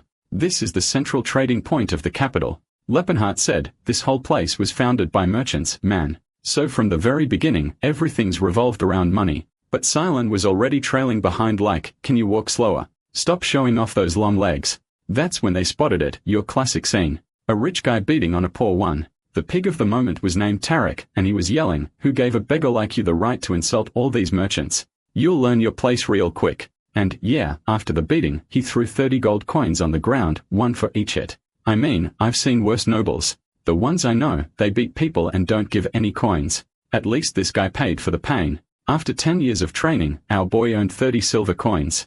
Meanwhile, the guy got beat up for 10 seconds, walked away with 30 gold coins, and is still about to get healed by Selene. I'd say that was worth it. And that bastard, look at him. Just because I mentioned it, he's over there smiling, the cheeky punk. Still ends annoying that the scumbag is happy, and Leppenhard points out, "Look, kid. In this place, everything revolves around money. Our little femboy, however, says that he's traveled all over the world and never imagined there'd be a place like this. Now he wants to know what exactly our protagonist came here for. Our guy answers that he came to buy something. Celine asks, buy what? And with a jaw as sharp as a mountain edge, he says he came to buy an elf. Strangely, Celine immediately covers himself like, dude, what were you thinking? That he was going to jump you in the middle of the night, muttering that Lepenhard really is no different from other men. Lepenhard replies, I know what you're thinking, kid, but it's not what you're thinking. But before he can explain anything, the boy is already storming off. On the way though, he mutters that Dancilin talks like he's not even a man. The scene then goes to this guy, Tarek, right, bro, at his house saying, those wretches keep complaining that I have money and take advantage of them. If having money is so great, why did they earn it? Yelp looks and says, you're right, master. It makes sense. They are all cozying up to the chubby guy when suddenly he looks to the side, sees Varret, and says they haven't seen each other in a while. As far as he heard, Varret had bought a killer elf recently. Right? So what happened? Varret is all trembling, asking himself, why did I have to run into this bastard here of all places? He then says, I returned that damn thing a few weeks ago because she wasn't the most obedient. Right then, the fat guy bursts out laughing, asking if he really couldn't tame an elf that was already a slave. No wonder the big shot merchants were starving with an incompetent like him around. Man, what a roast. Barrett tries to explain, right, that apparently she had already been returned countless times and that's why she was cheap. And the chubby guy is thinking, I can manage to buy that little slave and tame her, that bastard will see who's the best. The scene then shifts to another part of the city where Lepenhard is looking down and asking what he thinks is doing. Still, it is there on the ground, Ro putting an effort, saying he's exercising while our boy is just thinking that the poor guy really was skinny man. He then tells him not to push himself so hard right. He'd end up with sore muscles for the rest of the day. To which Selen replies that it's all good. It won't affect his trip. Suddenly, when our boy looks again, he's already healed all cute saying that he can shake off healing spells just like that. Why does the artist spend more time drawing Selen than the elves? And our boy gets it now. Why the bastard can't gain any muscle? The principle of healing magic was pretty similar to time reversal and muscles needed right to develop after being destroyed. But if you use holy power on them, it's like you go back to when, you know, you haven't trained yet. The boy was the dumbest guy he ever met. What's the idea of doing all that painful training only to cancel out like that? Now it's clear why the fool has been wasting time for 5 years. Then he asks, right, if that long hair doesn't get in the way when he's training. To which Silence says it grows back really fast even when he cuts it. By then, our boy is already leaving saying they are going now to buy a slave, especially since he sold the artifacts. Obviously, at the slave market, there are all kinds and without a doubt, the most coveted and expensive ones were the elves. Their appearance lined up with human tastes, which made them, you know, much more interesting than the others. A killer elf could cost over 800 gold coins. A regular woman, 400. A little girl, 100. And a little boy, 30. Gladiator, 10 coins. Anwark slave, 5 coins. And an orc baby, 4 to 5 coins. Meanwhile, male elves, nobody wanted them even for free, bro. Seems like as soon as you bought them, they take their own lives. The guise of pride, man. No way they are gonna live as slaves. Besides that, you know, there's a fact that elves live 4 times longer than humans. So if you buy one, you basically got them for life. Not that I'm interested, but really in terms of cost-benefit, yeah, it makes sense. Lepenhard though says you gotta be smart too. There's the story of some dumb merchant who bought an elf baby and died bottle feeding it, you know, because the thing never matured. And one thing that's annoying is that this place is called Elvenheim, just like the sacred land of the elves. Selene is all cute saying that this place takes really good care of the elves, they looked healthy. But Lepenhard says it doesn't matter. In the end, they were still slaves and definitely not smiling about it. Strangely, Selene says that they must be happier there since they can live alongside humans, not worrying about food, war, and, you know, a peaceful life. Leping knows. Right, bro. That's how all humans think things are. Besides, no matter how strong you are, it was hard to change people's perception since they only respect fear. In this life, he wants to build a new empire, but it has to be different from the past life. It's not going to be a dark empire or ruled by a demon king, but a nation for all races. Oh, my boy. Wasn't that exactly what you did, you damn bastard? At that moment, a guy comes out from behind the curtains and apologizes for the delay. The most beautiful killer elves had arrived. The sly ones all come in seductively, asking what he wants and saying they'll do whatever he wants. While Selene covers his eyes all shy, our boy is, you know, just hunting for Cirrus. At the same time, he's disappointed because it seems that those in front of them are descendants of spirit fairies and it's sad to see them lower to that level. Then he asked if by any chance he doesn't have a dark-skinned killer elf. The guy comments, "Damn, you got a peculiar preference. It'll be hard to find one like that. But come with me, we got one for even crazier tastes." Walking down the corridors, our boy sees some elves doing weird stuff, right man? When you've got 500 years to live, you can hang out by the fountain dancing. The guy is talking about everything the elves do, how will they work, the fruits they harvest, the food they make. But Lepenhard just tells him to shut up and lead already. The poor guy gets startled, coughs a little, and apologizes. Then he approaches a door and asks to see number 148. Man, at the same time, the elves are also training combat there all day long, bro. My god, the elves could just take over that whole place already, right? They are doing everything anyway. Then the guy says that the elf is looking for is there. Our boy gets all teary-eyed man. Look at her there, fighting for her life with a piece of papyrus in hand. My girl, that's not a very good sword. And here comes a flashback, turning to the past. Lepenhard teaching her things, explaining that she can't mix this with that, showing a potion. Boom. The whole place explodes. Right? Clearly, he wasn't the brightest either. She says he has to make up his mind. He said the same thing yesterday and the result was the same. While he's all shy and twisted up, she strokes him and asks how a man so old can be so adorable. Then he asks when she's going to stop calling him Lord. Right? She could just call him Lepping, but she answers that no. She'd never do something like that, and we're not gonna find out why, bro. We see our boy in front of the castle, the whole place being attacked. Behind him on the 4 warriors man. One of them says farewell to his majesty, and Lepenhard asks why they all have such dead faces. He wasn't a dead man yet, even though the entire continent had united and gathered all their forces to attack them. In front of them was all the military power they had, and they wonder what the world will be like after this war. Most likely, the entire nation would be ruined with a single attack. One of them says this just proves how intolerable their existence have become. What he wants to know is if Lepen really can't handle them. Our boy says they all have a chance to escape since his staying in Garrick. He just wanted to apologize to Allport. As an entity, he did everything for them, but in the end, he failed. The dwarf says it wasn't just any support. This was the result of a prophecy, which said that the one who keeps an elf by his side is followed by the orc guide and crosses the abyss of Tamian, would emerge as the pillar of Hakro. They were meant to follow him. This guy was the one who would change fate and bring salvation. Lepen says that he never understood. He destroyed half of the dwarf's temple, and even so, they were worshipping him like he was a savior. May Allport's blessing be with all of you until the next time we meet. At that, they turn around, and Cyrus says she'll be waiting for him. But Lepen responds that you can never know what fate holds. If something were to happen to him, she should find someone else. She cuts in and says that no matter what happens, she'll wait for him. He goes to say something, but she interrupts again and says it doesn't matter. Look at that. They kiss the middle of a war. How romantic. But now in the present, right, bro, the girl's all skinny. And the vendor apologizes, saying he's even ashamed to show off someone like that. It was a defective product that had already been returned 3 times because she was impossible to tame. She was skilled. The problem is that her personality took away all the value. So even if they get some use out of her, they are leaving her there in the middle of training to kind of help everyone else improve, and he wants to know if the boy is still interested in buying that. Lepping says yes, and the vendor gets excited, thinking that in this world, you never know what kind of fetish each nutcase has. And so he says it would cost 300 gold coins. Silent comments that's pretty cheap, to which the guy says, yeah, because it's not a very good product. Full of defects. He's desperate to get rid of her. The negotiation was quick, and Cyrus, you know, already says he must be her new master. All skinning the girl, where's all her health gone? Our boys just looks and thinks that, really, her life hasn't been easy. He takes off his coat, and the guy asks if he needs a priest. Our boy says no right and says Celine will take care of it. He puts the coat on her, asks if she has a name, and she says no. He offers the name Cyrus and she says that's fine. From her answer, he questions, you didn't like the name, did you? And she just says that it's fine. She was now called Cyrus and we keep that in mind.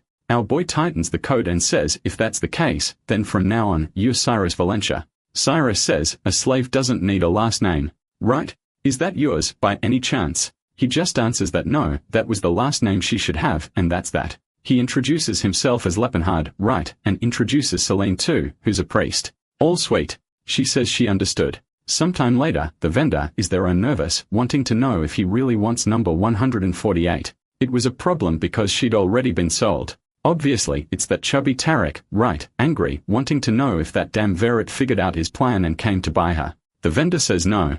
It was some young guy he'd never even seen around here. He paid in cash, so he, you know, didn't even ask for info or anything. Tarek says it's weird to have someone unknown in this city with enough money to buy a slave like that out of nowhere. To which the vendor says, you know, that it was a defective product, so it was a bit cheaper. The guy wants to know what the bastard looked like, and the vendor says, you know, he's really easy to spot. Super tall, broad shoulders, jacked. No way I miss him. And at that moment, he's already seeing Cyrus all dressed up. Right? You rascal. He already gave her an outfit. Says it's not perfect. Right? But tells her to wear for now, and later they'll get something better. On the streets, he asks if she's hungry, and she tells him to do whatever he wants. He tells her, like, he'll try to think of me like I'm your owner, which only makes her ask if he's planning to return her. Awkwardly, he says that's not what he's talking about. While Cyrus is trying to figure out what this guy's deal is, he give her his coat, bought clothes, and now is treating her like she were a human woman.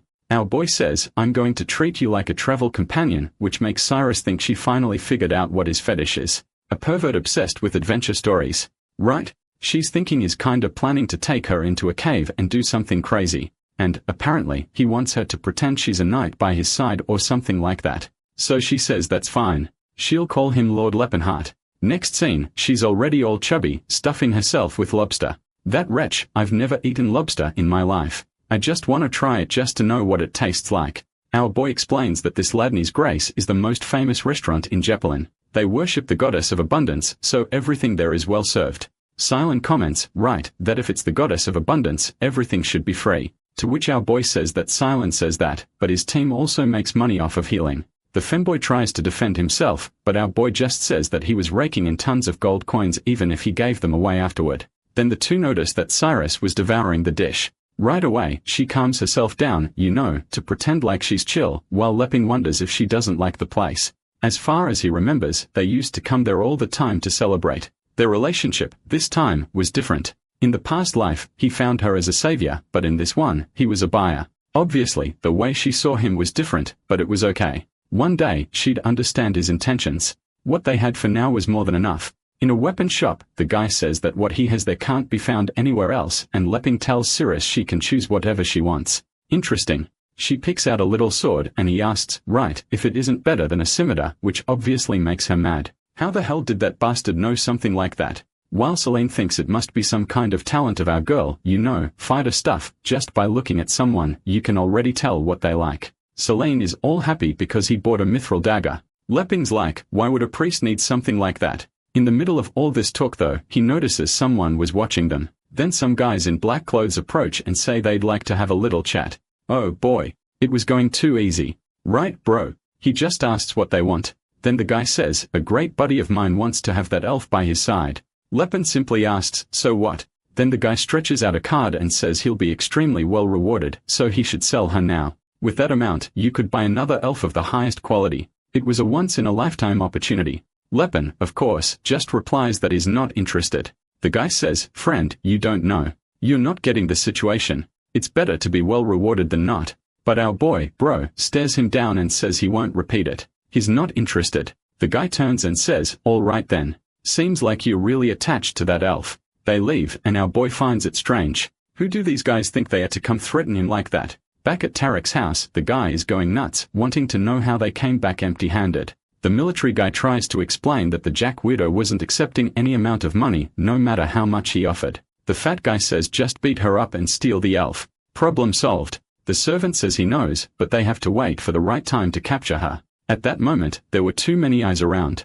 They could kidnap her later and then hand over some extra money to him, saying it was a sort of compensation for her having died. The fat bastard says the plan isn't bad and that he should take some guy named Lantis with him this time. Back at our boy's place, bro, he's still loaded with gold coins.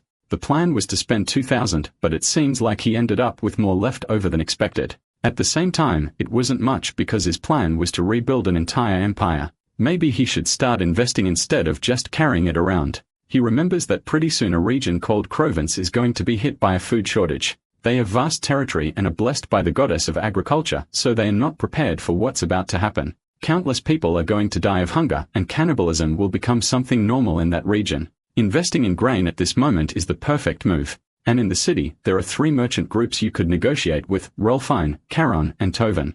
Rolfine, apparently, is the one from the guy who stole Cyrus. In between the 2 remaining options, he seems to prefer the Tovan group. That's the one whose symbol is a mime with a little thing on the forehead, and that guy scratching his head is the leader of the Tovens known as Cyborg Toven. He's kind of confused because the Rollfine guys are selling wheat half the price, and that's kind of crashing everyone else in sales. That's when the boy opens the door and says there's an investor there, right, who's interested in them. The guy wants to refuse, saying he already has too many things to deal with, until the boy mentions the person is interested in investing 1,500 gold coins. Right away, our boy stands there with arms crossed saying that that's all going into grain. The plan was to sell it to the Provence region next year during harvest season. The guy finds it a bit weird, right, and explains that the Provence region is extremely productive. Selling grain to them was like selling soap to orcs, man. It made no sense at all. Our boy comments that there are lots of orcs and they've gotten used to using soap, and, man, they smell nice. The guy finds it odd. He tells him to just forget that, and then tells Sable to just accept it already. If it didn't work, he was the one losing money anyway, so there was nothing to worry about. The leader though says that he can't accept an investment like that. Right? He had to reconsider, or else it'd be like burning money. Our boy stands up and says fine then. Since they don't want his money, they'll just go somewhere else. But then the guy asks him to wait and tries to explain that the Toven merchants weren't in such a good spot at that moment. On the other hand, with that money he had, they definitely survive. So yeah, he kind of accepts. Lepenhard knows this guy was annoying to negotiate with in the past life, and he hadn't changed. But he warns that the money is his and he'll spend it how he wants. They were to bring the paperwork. But if a single coin was used somewhere he didn't authorize, things would get serious. The guy accepted, and in memory, Lepen says that he would need a favor. He wanted to take advantage of the information network. They have to get intel on someone who's over at the magic tower. Obviously. Right? It must be about the real Lepenhard, or in this case now, Tesserun. Outside, Cirrus and Selene are there, and she's practicing with the dagger while remembering a high elf who said they were the protectors of the forest. All elves should live eternal life under the blessing of the world tree known as Elvenheim. The animals were their friends and the trees were what provided them with infinite food. Even though they'd ended up in meat because of the humans, the great empire of Eldia would one day rise again. She, as one of the heirs of the great fairies, should never forget. But, man, that's what she heard until she saw the whole place in flames. Another elf said she was pretty, so she got a chance of being sold for a good price. She should hurry up and learn about loyalty and obedience to manage to get bought. But, obviously, she was only beaten and got the worst food possible. Because of that, the other elves just laughed at her. She was resisting too much just because of her pure bloodline, but that was costing her a lot. Even so, Cyrus could only remember that all the adults she knew always carried a sword. That's why she also loved doing it. Whenever she used the blade, she remembered the proud image of her parents. The problem is that time passed and the memories faded. The only words she could still remember were her mother saying that she should never lose her pride. Selene is there, bro, clapping his hands saying she's amazing and wanting to know how you do something like that. To which he replies, just train hard. Selene is obviously angry, saying that every damn fighter always thinks the same way. He throws a little punch in the air saying that's how you do it. When suddenly, they hear a voice saying they finally found them. At the end of the hallway, someone orders the elf to come closer. It's that damn woman from before saying the time has come for her to go to her true master. Yikes, man, and the whole crew is there. Bravely, Selene puts his hand on his hip and asks who the hell they are. But the guy says for them to just give up already. They were going to take care of everything. Selene insists and the guy comes in swinging bro, completely nuts. But Cyrus jumps in for the defense and slashes right across the first one's neck. The guys come at her. She spins around, stabs one, then another man, like three, are already dead. The guys they're trembling, wondering how a damn slave is acting like that. Why would someone who was just bought already be that strong? And Selene man starts conjuring buffs right away until something almost hits him. He warns that no one's going to care if they get rid of some random pilgrim. Scylla's pissed, but Cyrus tells him to calm down. Then she starts walking forward calmly, bro, and tells Scylla not to worry. She'll handle it. The soldiers obviously aren't happy with her boldness. One of them says it's time for a certain Talcata to get to work. Oh man. Here comes another slave, bro. Slave versus slave. And like in every story, the orc talks all rough. Talcata work now. Talcata take elf. Sorry. That is fate. And Cyrus immediately notices the guy was very skilled. The man gives the order and tells Talcata not to leave a single scratch. She moves to block the first strike, but he comes in with a curved blow, man, and hits her square on the shoulder. Even so, she seems to have managed to shift to the side, but she realized he was fast and strong. As she attacks, she regrets leaving the scimitar in the room. The bastard dodged. She pulled off a beautiful capoeira move, while the leader's shouting, telling him to finish off that elf woman quickly. Talcada's angry now, knowing that if he drags this out, he's going to miss dinner. He charges again. The two face off. He comes down with an overhead slash, but Cyrus moves in. By the look on the orc's face, he seems to have messed up, and she slides under the blade while approaching beneath the attack. She locks eyes with him, and he realizes he screwed up, bro. As soon as the sword went off to the side, she smiled and slashed at his neck. Lucky for him, he had armor. The orc can't believe she ran toward the attack like that. Any normal person would be afraid of dying like that. Then Selene calls out to Cyrus and tells her to block the dagger's man, already starting to cast his buff. But the soldier says he won't let that happen and throws a dagger. Of course, Cyrus jumps in front and blocks it. But because of that, the fanboy's invocation ends. Man, too late for the fools. All got crushed, or apparently not, because someone says that this power only works on undead and dark beings. But at least they'll buy some time, so they better run. Cyrus grabs him by the collar, kicks the sword away, jumps, and climbs up the wall. Man, the guys back there are obviously shouting orders to go after them until one dude shows up and says it looks like they are struggling. He can't believe not even Talcada could capture that woman. Man, now the old guy arrives, looks like he's got 70 years of battlefield under his belt, saying he'll have to take care of it. As soon as the man takes the lead in a second, he jumps and vanishes. The soldiers left there shocked, thinking that the difference in power of an aura user really is enormous. And the bastard is there saying that it's been a while since he played hide and seek. In the rush, Solane says they have to go back to the room and grab their weapons. Cyrus is sure there will be more enemies there, but Solane says the only way they'll win is with their weapons. There was no way they'd be able to leave the city carrying a dagger. So they rush into the room, grab the weapons, use a spell to hide their steps. But right then, the aura guy is walking around nearby. The name of the bastard is Lantis. He's the master of the sword. Because he is aura, he can sense any movement in a 30-meter radius. While he's destroying the door, he can't believe that that redhead was a high-level priestess. Some guy shows up and asks if Lord Lantis really lost track of the two, but he just tells him to shut up and orders the men to start hunting throughout the entire city. In the chaos, Cyrus wants to know if it wouldn't be better for them to flee to a more crowded area, to which Silence says that would only make things worse. Soon, it would be announced the slave escaped and the whole area would become hostile. While running though, he's already thinking, now it's clear why pilgrims always die, man. On the other hand, the worst option was going back to that woman. My boy, girl, what did that girl do to you, my boy? He says he's never going back to that place with his skinny body and that they have to find Lepan fast. So he cast a spell, asking the goddess to guide him to his destined path. The ability starts forming a path through the city, and a narration explains that this spell was actually created to bring couples together. Love might seem like coincidence, but when blessed by the goddess Philinins, it becomes destiny. Even Selene is kind of confused, right, because it's working, but it's something meant for couples. Then Selene starts praising and Cyrus praises back, yeah, the two saying they are pretty impressive for their age. Suddenly, they are kind of in an open field and Selene explains that it was his ability that led them there. The problem is that right at that moment, that bastard Lantis shows up in front of the two. Right away, Cyrus tells him to step back because that definitely wasn't Lepenhard, and Lantis smiles thanking them for the day's workout, but warns them that they better not think about running. And, man, Cyrus charges in like a mad woman, thinking the worst thing would be to turn your back on an enemy like that. The attack looked like it would hit clean, but Lantis dodges in a second and says that for a slave elf, she was pretty talented.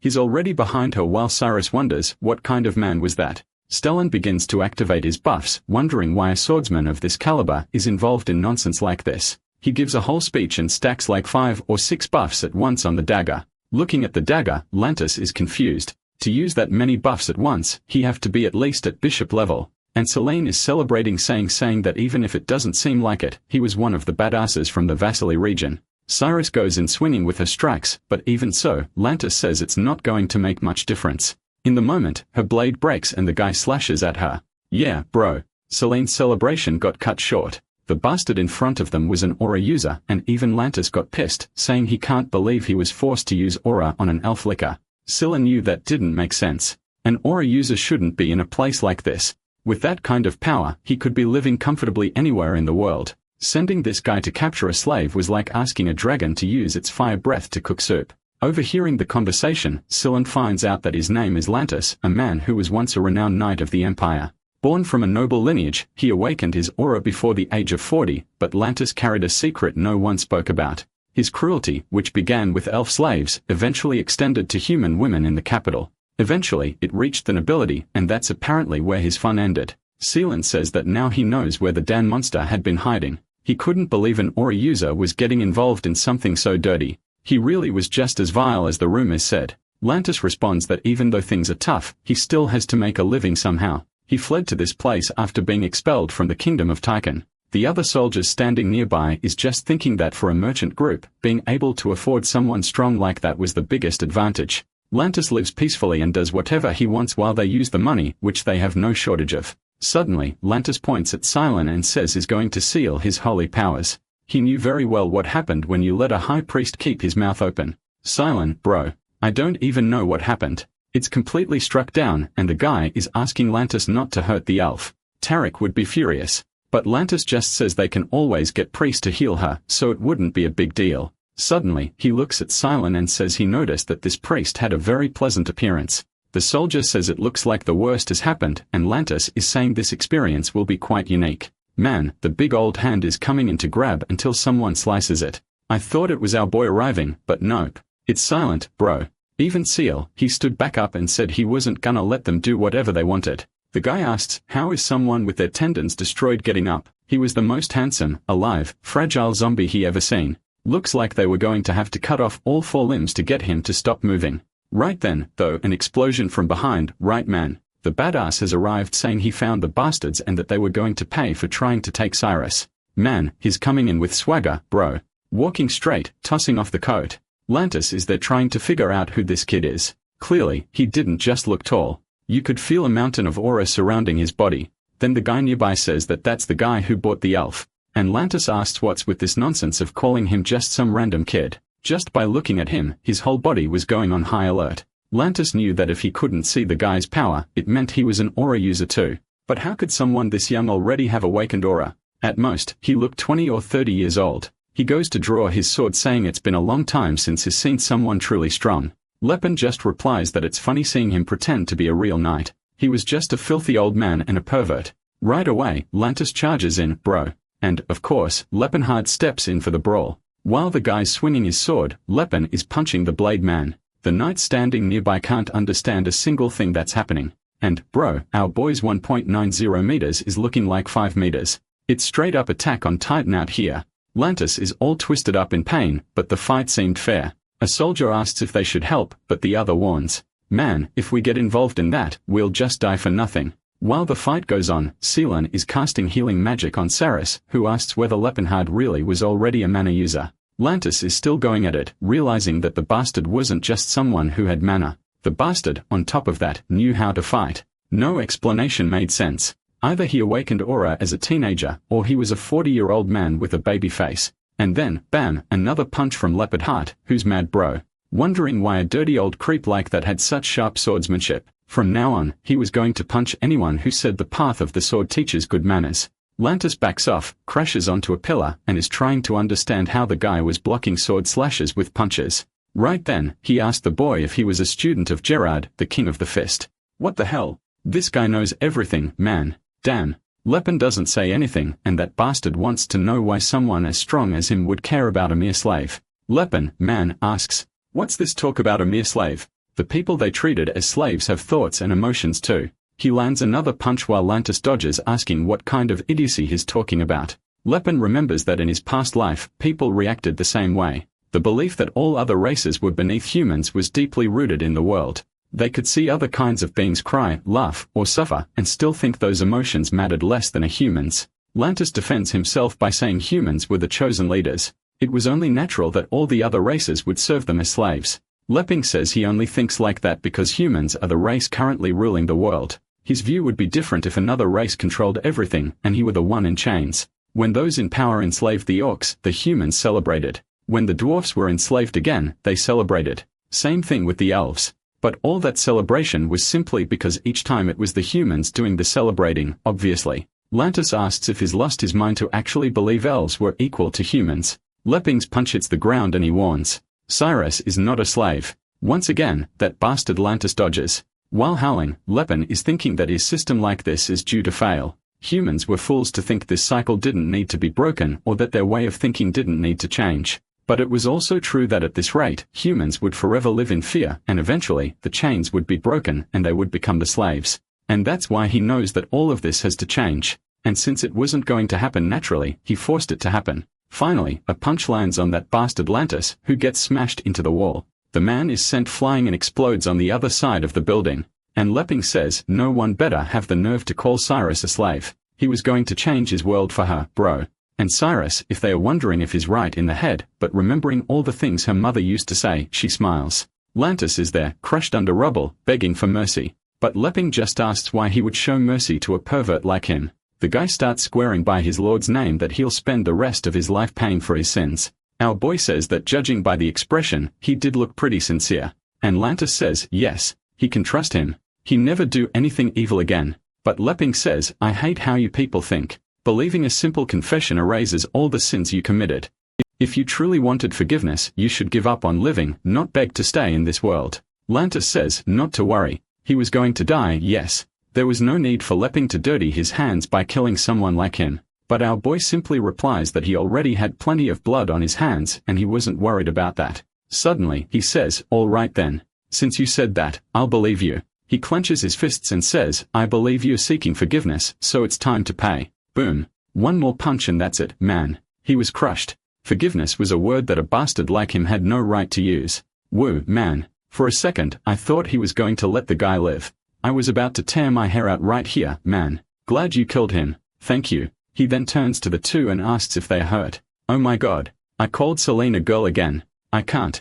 Selene says he finished healing, so everything's fine. While Cyrus, now all healed up, asks if Lord Lepenhard is okay. He's all emotional that she finally, actually spoke to him for real. Then Selene says that the guys were fleeing, and Lepping tells him to come closer. If they took one more step forward, the result wouldn't be anything pleasant. At that, the guy turns around wanting to know how he can help. And, of course, Lepping wants to know who sent him. The guy hesitates for a second and Lepping is already drawing his weapon, saying it'd be best for him to speak up before he has to show him what mercy looks like. The guy wants to know, right, why someone talks about mercy while drawing a weapon.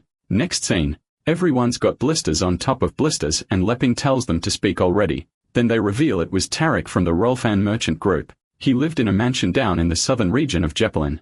Just follow Triangle Street and you'll find his house. Lepping knows this is the bastard who, in his past life, abused Cyrus for 10 years. And when he rescued her, this was the first guy he wanted to kill. But when he got there, that bastard was already dead in bed. A soldier asks if he's thinking of visiting Tarek and warns that he'd better drop it. Because as strong as he is, that guy controls the second largest merchant group and attacking him would be like attacking half the empire. But Lepping replies that he knows very well who that man is and what kind of person he is. He starts walking off and says that, as promised, he's not going to kill anyone. But they'd better hold on tight because it's cold out here. Strangely, the guys are already healed, clinging to this strange turn of events. The scene shifts to Verit's house where he asks Tarek where the elf is. The chubby guy replies that he doesn't know. Apparently, the crew is taking longer than usual. The friend wants to know what's with the elves, and he says they were rewards from Lord Lantis. The weird part though is that there's a commotion outside. And, man, that noise is the guys getting launched with a punch to the head. But Leopard knows it's just some random hired soldier and tells Cylon to heal him so they don't die. The kid's so sweet, he's even using a spell to erase the memory of the attack so the guy won't be traumatized. Not to mention, at the same time, he's erasing the memory so no one knows he passed through there. Lepping says it's good to have him around. If he were alone, he'd have invaded, cut that guy's throat, and no one would have known a thing. Suddenly, the orc appears saying that Talcata will stop the human intruder. Then our boy, who speaks all languages, tells him that he who carries the blood of warriors should know. The man he's protecting isn't worthy of that protection. So why draw his sword for someone like that? Talcata replies that he is a warrior, and a warrior carries his sword when he has a job. How would he keep his honor if he went against his task? Lepping asks if his task is to live as a slave. That man wasn't his mentor. Talcata says it doesn't matter. A warrior answers the tasks he's given, even if they were forced on him. Our boy smiles. Orcs really never change. While Selene is impressed that he speaks orc language, Cyrus is surprised too, but says that this time she's the one who'll handle it. He questions it, and she says there's no need to worry. Her weapon this time is different. Talcata says he feels like the weak elf has now become a strong one. Then our boy tells Cylon to keep an eye out. Right? If anything were to happen, it'd be good to use a little power. Then he walks right past the orc who asks if he's going to ignore him. Our boy says his target is ahead and that he shouldn't dishonor the opponent by turning his back either. That works on the orc, who says that actually makes a lot of sense and lets our boy pass. Near one of the doors, Lepin immediately recognizes the smell. These were the famous drugs the nobles liked. Then he opens the door and his expression instantly changes. Man, there's blood all over the curtains, and the two weirdos turn around asking who the hell this bastard is. They start shouting for the guards, wanting to know why that guy entered the room. Lepin then says that he's seen all kinds of filth in life, but this was something that even he couldn't believe. The drugs keep spilling out of the jar, and Tarek gets up wanting to know who he is and what he thinks is doing there. The protagonist though just looks down at the floor and sees a bunch of dead elf girls. Right away, his expression is one of someone who is happy. Tarek starts calling for Talcata, asking where the guards are. Seeing that no one's coming, he asks how much money the guy wants. Maybe he wanted a share of the market, or maybe he was from the Tovan merchants. None of that, though, mattered. He just had to say the amount, and Tarek would double it. Lepin then says that clearly he's been living like this his whole life. He may have missed the chance in the last life, but this time was going to be different. First punch to the stomach, and is already vomiting everything he ate. The fat guy's wondering what he did to deserve something like this. Lepin grabs him by the hair and says he's the bastard who tormented Cyrus. Man, I think he shoved his hand inside him and ripped him from the inside out. The blood splashed all over the other fool, Verate, who's standing there yelling that he's crazy. He had killed the man with his bare hands. Lepin says that for people like them, who don't see slaves as human, that should even seem unfair. And the idiot is still trembling, saying, "You killed a man. You're a murderer. What are you?" He still has the nerve to say he lived an honest life and not an ounce of shame for all he's done. At the door, Cyrus and Selene are just watching. They see the body on the floor, and Cyrus says that was brutal. Lepin then says that the other guy deserves an even worse death. Silence steps in, saying he agrees. Then the little elf girl comments that he seemed pretty calm about it.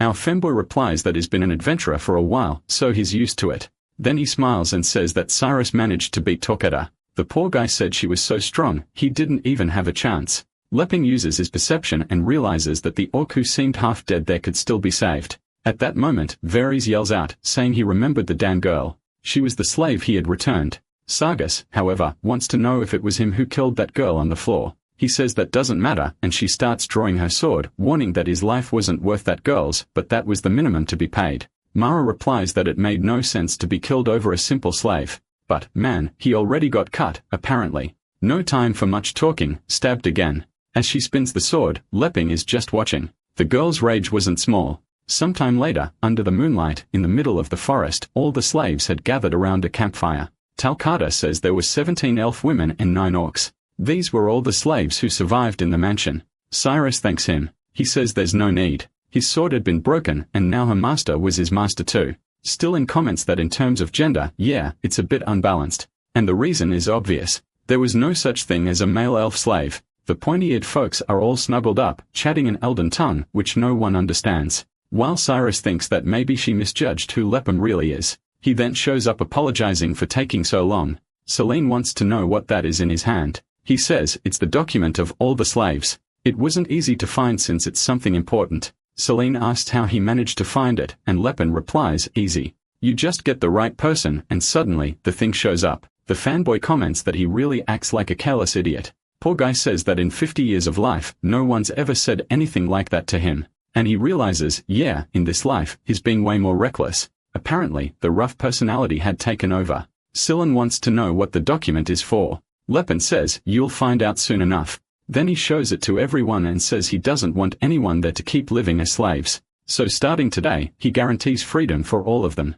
But this group, right, men who were born and lived their whole lives as slaves are a bit confused. What does freedom even mean? They don't even understand it. Poor things. They say the new orders from the master are too complicated. Our boy is their disheartened right man. They didn't even understand the concept of freedom. Scylla wants to know if he plans to become a slave trader. Lepin says, obviously not. He has no intention of selling these people. Selene asks him not to give up being an adventurer, to not just live a life sitting still. But our boy says that now they carry the Rolfing seals, so they no longer belong to Tarek. That was kind of just a way to ensure these people had a safe place to live. He knew the sad part was that they didn't have a home or place to return to, and that's why they had no desire at all to be free. Just throwing them out into the world would be the worst thing, and that's why he was going to first start changing how they think. The scene then shifts to Seabull's trading post, who's there asking why all of Tarek's slaves are now with him. Our boy says he'll find out soon, but for now what he wants is for Siebel to take them, hide them, and keep them safe. He was going to receive some interesting news tomorrow and then Siebold would know the truth. But he'd better hide them well, because otherwise, he'd be the main suspect. Siebold is too scared to ask what happened. Then Lepping tosses in a 100 coins and says that's to cover the cost for these people. The guy thinks our boy just robbed the mansion. Imagine when he finds out the truth. So he says he has a place outside the city of Jeppelin, where his other slaves live and no one would suspect a thing. But Leppin says he only wants that place if it means no one will be mistreated.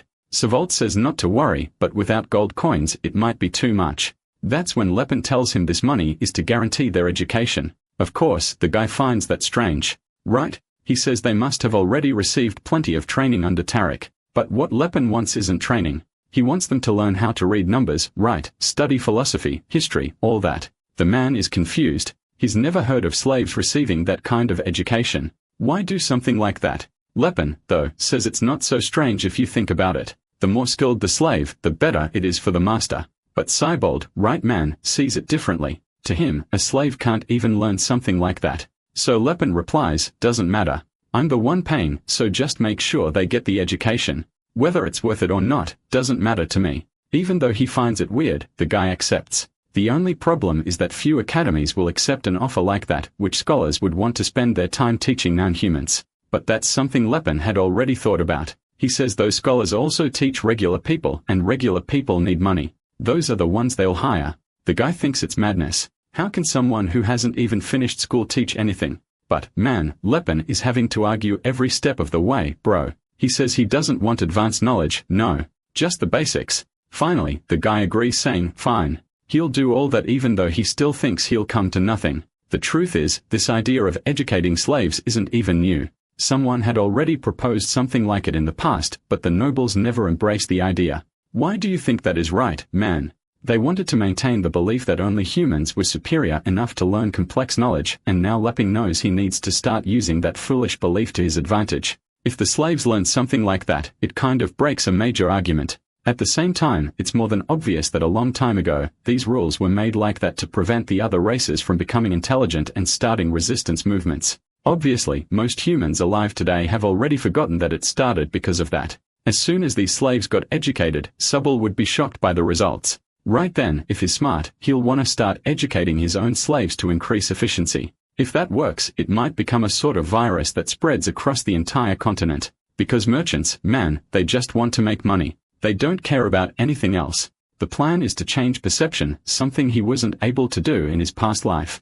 Ah, you sly one. You're all brainy and magical, you rascal. The scene then shifts back to the inn, and the poor guy is now asking if Celine doesn't have a few coins to lend him. He had given everything he had to Siebold, right? And now he's broke. Cyrus asks if he wants her to sell the clothes they bought for her, and he says no. There's no need for something like that. Then she lets out a little laugh, and he realizes it's the first time he's seen her smile since he took her out of slavery. The next morning, the entire city of Jeppelin fell into chaos. That's because Tarek, the leader of the merchants, and Varret, the heir of the Karen merchants, were brutally murdered. The identity of the culprit was unknown, and everyone who survived woke up with scrambled memories and had no idea what happened. 2 weeks later, our favorite femboy is asking for Philinen's blessing over their man already heading into the dungeon. The pillar of light shoots up in the middle of the skeletons there, and right away, Cyrus comes in slashing while Leppinhard is tanking there, taking just 1 damage. He realized the little Jew he formed was pretty good.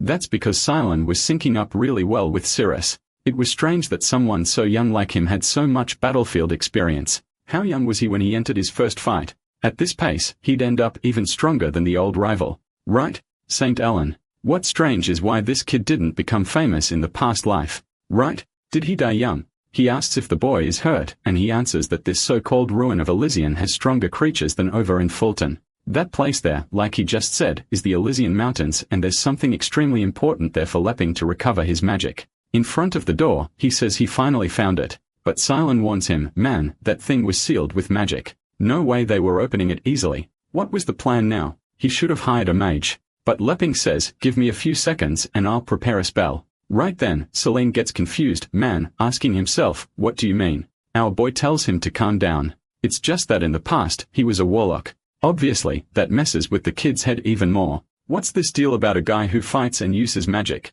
The bastard was already good at martial arts, awakened aura, and above all, was smart. The world really was a mess. Meanwhile, he's a poor priest who can't gain an ounce of muscle. But Celine wants to know, right? What's he doing just standing there? Our boy explains he knows how to use magic, but he has to gather enough time, the amount of mana. It takes a little while. So he starts speaking in a strange language and calls upon the names of the elders. By the power of the seal, he asks for the door to open. Man, the thing actually works right. It's like he was a 10 in his past life. Celine immediately says he has to drop that warlock title, man. He took 13 minutes to open a door. Leping, gritting his teeth, says the important thing is that it opened, man. And he went all the way there for an item called the Voice of Elysian. He was the first mage to reach 10 circles because of something like that and would go crazy if he couldn't get it. But, man, his expression changes when he sees the room is empty. In the middle of it all, there was just a staff lying there. On the way back, he's all worn out, asking himself how this happened. It made no sense at all.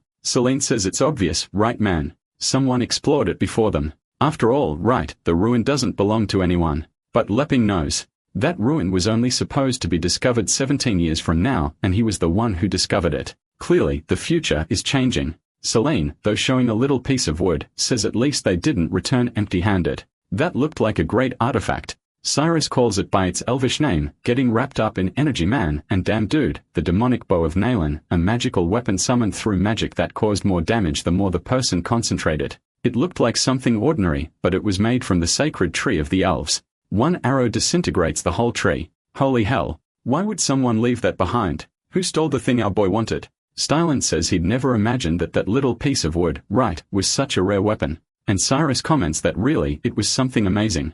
Then the little femboy wants to know why someone left such an incredible item behind, and, right, how did he know it was an artifact? Leping knows, right, because back then he met Cyrus and she told him, but he answers that he just heard around. His friend then asks him not to be sad. There were plenty of ruins across the continent, but Leping knew there was nothing that could replace the Voice of Elysian. It was the only artifact in this world that could restore the magical power he once had. Sometime later, he arrives at the village of Gaihalan, and man, the boys were served a feast. The tough cook says she hopes they enjoy it a lot, but not to the point of running them out of food. They are all complimenting it, and she says their cook really is very good. It was just a shame that recently, there had been some arrogant folks around who wouldn't stop complaining about the food they served. Selen asks who those people were, and she answers that was some knights from a noble family who passed through there a week ago. They said something about exploring some ruins nearby. Right away, Leping is already handing over a coin and telling her to tell him more about it. She says Viscount Calburn came with an expedition team.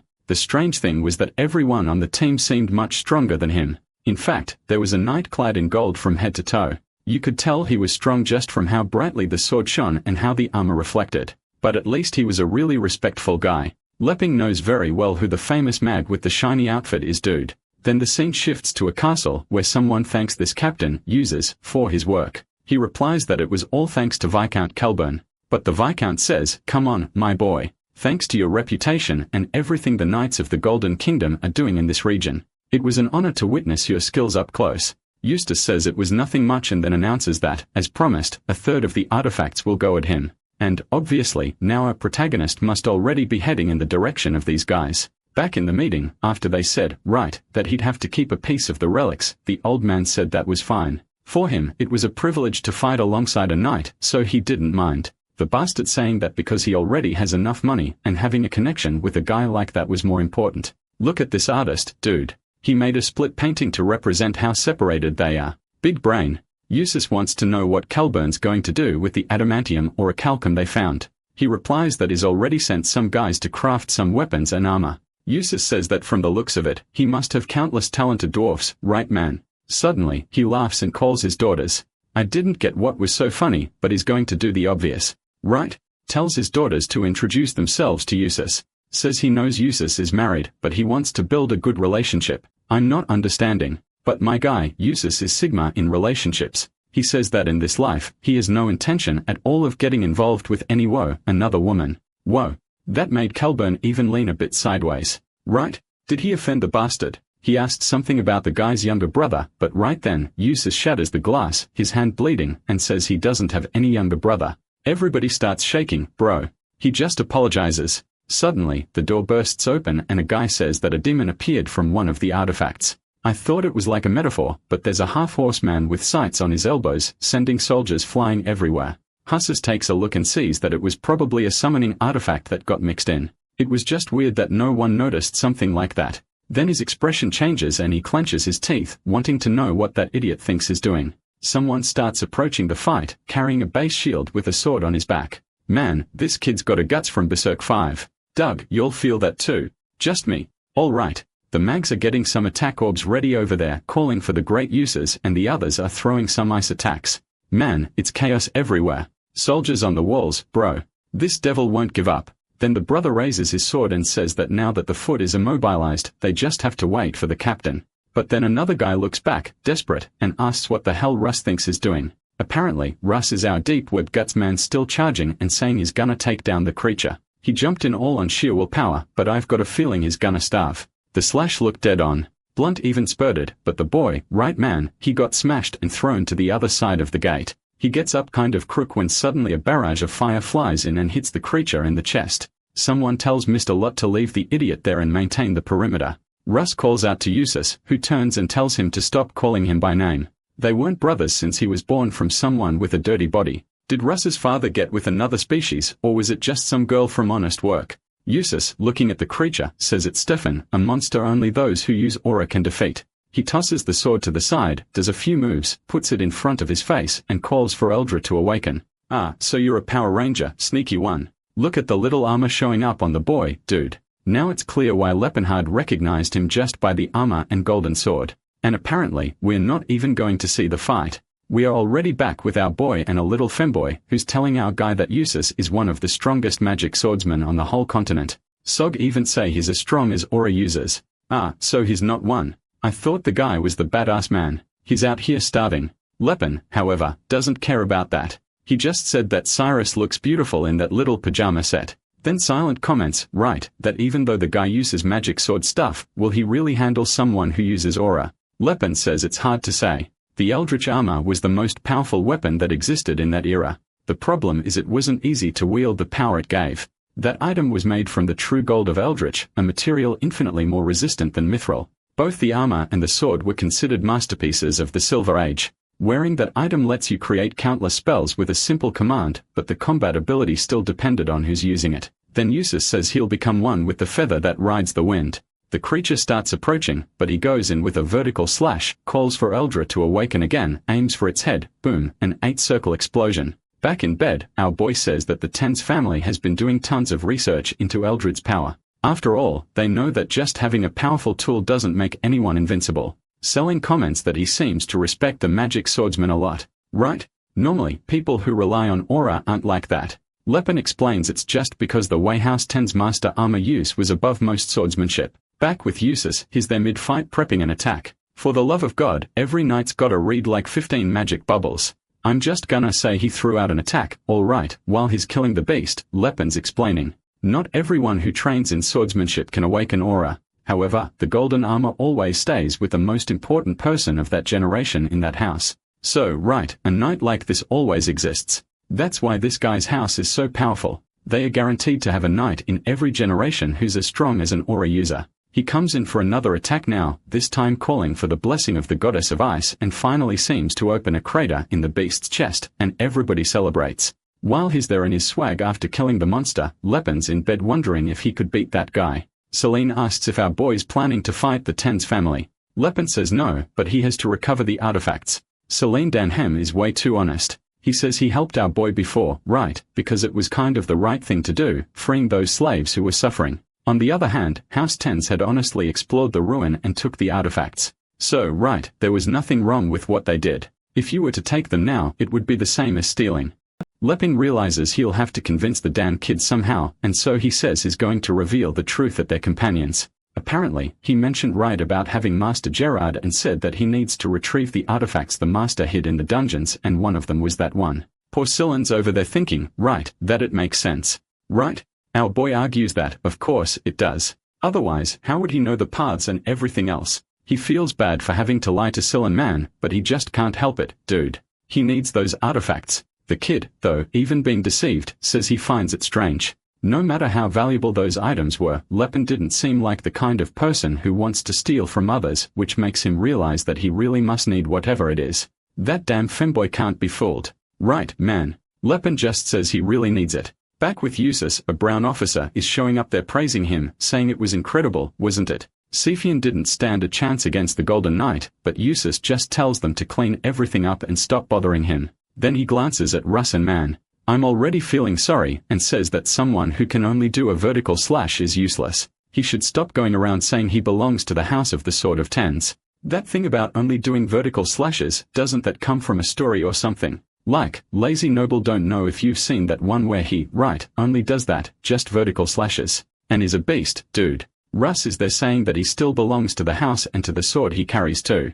Next day, there he is again doing his downward slashes. At least the guy's determined. Right, dude. The guy show up in the morning wanting to know why he did that stupidity in the middle of the fight yesterday. He goes back to training and answers that he was trying to kill the demon, obviously. The guy say he's an idiot. Why do you think anyone was asking for his help? All he had to do was wait for the captain. Russ turns around and says, I am also from House 10s. And if you have a problem with that, just challenge me to a duel. I'll accept. I thought the guys would actually challenge him to a duel, but they just said he was a bastard and walked off. The story says, Russ, he's strong, but he only learned one single skill, the downward slash, right man, and the breathing technique. Wait, so that's 2 already now. Any sword master who saw his downward slash would say it was a magnificent skill. But besides that, right, he had absolutely nothing else. House 10s may have forgotten the true way of the sword, but as a noble house of knights, even their guards were very skilled. But for some reason, dude, Russ's father was there saying he couldn't teach him anything. That's because all the vassals, everyone in the house, was against teaching techniques to an illegitimate child. The father says that that was the fragment of the path of the sword. Those were the movements that would lead someone to the path of aura. Maybe one day, he could awaken that power they lost long ago. Got it? So even with everyone against it, the father gave him the tip about the downward slash. And Russ, since then, dude has been on that grind. The boy's focused, dude. The problem is that House 10s, which once was considered the one with the most powerful swordsman, now right, had this kid there who didn't do anything. Everyone considered him pathetic and said he only made the house's reputation even worse. At the window, Users watches and says that this pathetic excuse of an attack wasn't going to take him to the highest level of swordsmanship. That's because all the other fragments of the path of the sword had already been lost. Unfortunately, his brother was an idiot, but still, that child.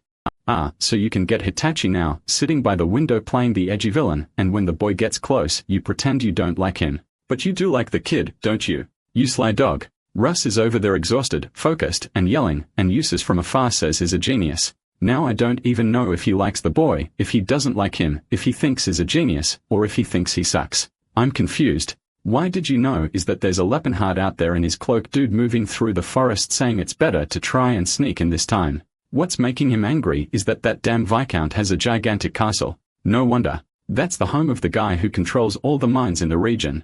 The poor soldiers were there like, ship's over, time to rest. And then, bam, got smacked in the back of the neck by Leopard and went night-night. While the two of them are walking down the hallway, talking about the knights about the guy with the armor, what they don't notice is that there's a leopard up in the ceiling dude, asking himself why he's suddenly living like a gecko. But he moves along going from pillar to pillar and realizes that the life of a thief isn't that bad after all. Maybe he was born talented for this. Already seeing the guys in front of the door, he knows the ones with the slightly better armor belong to House 10s. But the first one already takes an elbow to the gut and the other goes down in a rear-naked choke. He ties the suckers up, walks up to the door, and notices that, unfortunately, it's got heat and motion detection. He can spot it easily. The bad part is that it's kind of hard to disable. On the other hand, if it's a magical barrier, it has to be powered by some kind of core. He sees a stone on the floor, and when he picks it up, he notices some markings. As soon as he destroys it, the barrier drops and there he's inside the hall. Right away, he starts recognizing the harp and other items. It was all the stuff from that place. He notices the order and names are a bit wrong.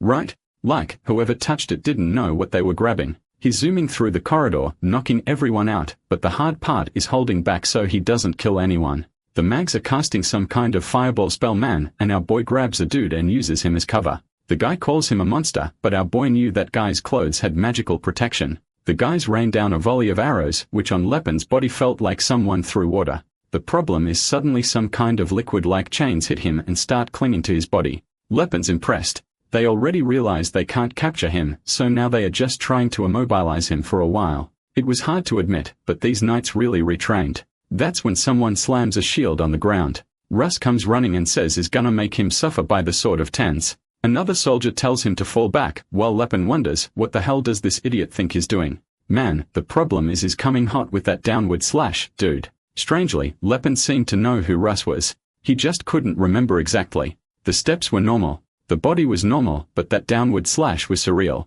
The attack looked like it landed clean, but my god. Right, dude. Lepin just used the chain to stop the sword and gave him one to the ribs, snaps fingers, that sent the boy spinning. Our boy's confused, wondering how it's possible for someone to have such a powerful downward slash and at the same time be so bad at fighting. He was the most weirdly unbalanced person he's ever seen. But right then, someone starts giving a speech. Dude, you already know it's gotta be that damn users. Our boy defends himself, but the problem he didn't want to face shows up, the damn Golden Knight, who says it's strange that someone so skilled would be invading people's homes to steal. Lepin replies, right, that he has his reasons, man. Obviously, though, the guy says the reasons can wait till later. And our boy's already charging in, dude.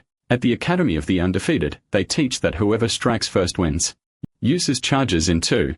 Our boy dodges the sword strike and goes in for a punch. The knight manages to dodge it. The two of them pull back, and the army guys are wondering what Users is doing, and why both of them stopped in the middle of the attack. Seems like they both made kind of a suicidal move, but since both attacked, both would have ended up dead, and so both backed off. Suddenly, Yusuf starts chanting his whole thing and activates his shadow ability. But poor guy is using magic against Leopard Heart, who knows them all. Our boy moves his cloak, disperses the shadows, and now the guy is already wondering how he knows that power. Art Boy's about to say that magic is a new thing for him, but the damn guy is already coming in for another attack. Once again, he dodges, and now, dude, every time he rushes toward a spot, he's gotta dodge an attack. And, man, now he came back and landed one right in the chest. The blondie can't believe the blow actually did damage through the armor. But he shoots off another combo of magic, calling for the goddess of fire, goddess of ice, goddess of who knows what. And Lepping's realizing that the rate things are going, his life's at risk. Another explosion inside the walls.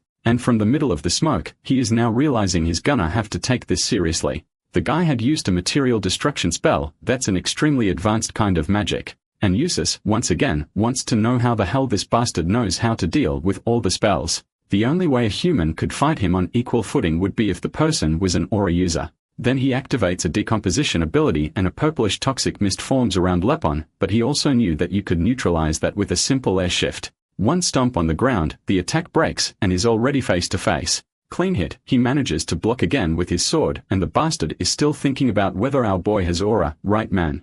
But now, he says things are going to be different. He's sure now the guy knows how to use aura, so he's going to respond accordingly. While dodging the attack, Leping thinks that this damn magic really is dirty. In his past life, he always thought it was only fighters who use sneaky little tricks, but now he realizes that's not quite how it works. From afar, the other knights are just watching everything explode. Meanwhile, Uses wants to know why an aura user is acting like this. That's because our boy isn't even using all his power since the techniques are kind of easy to identify.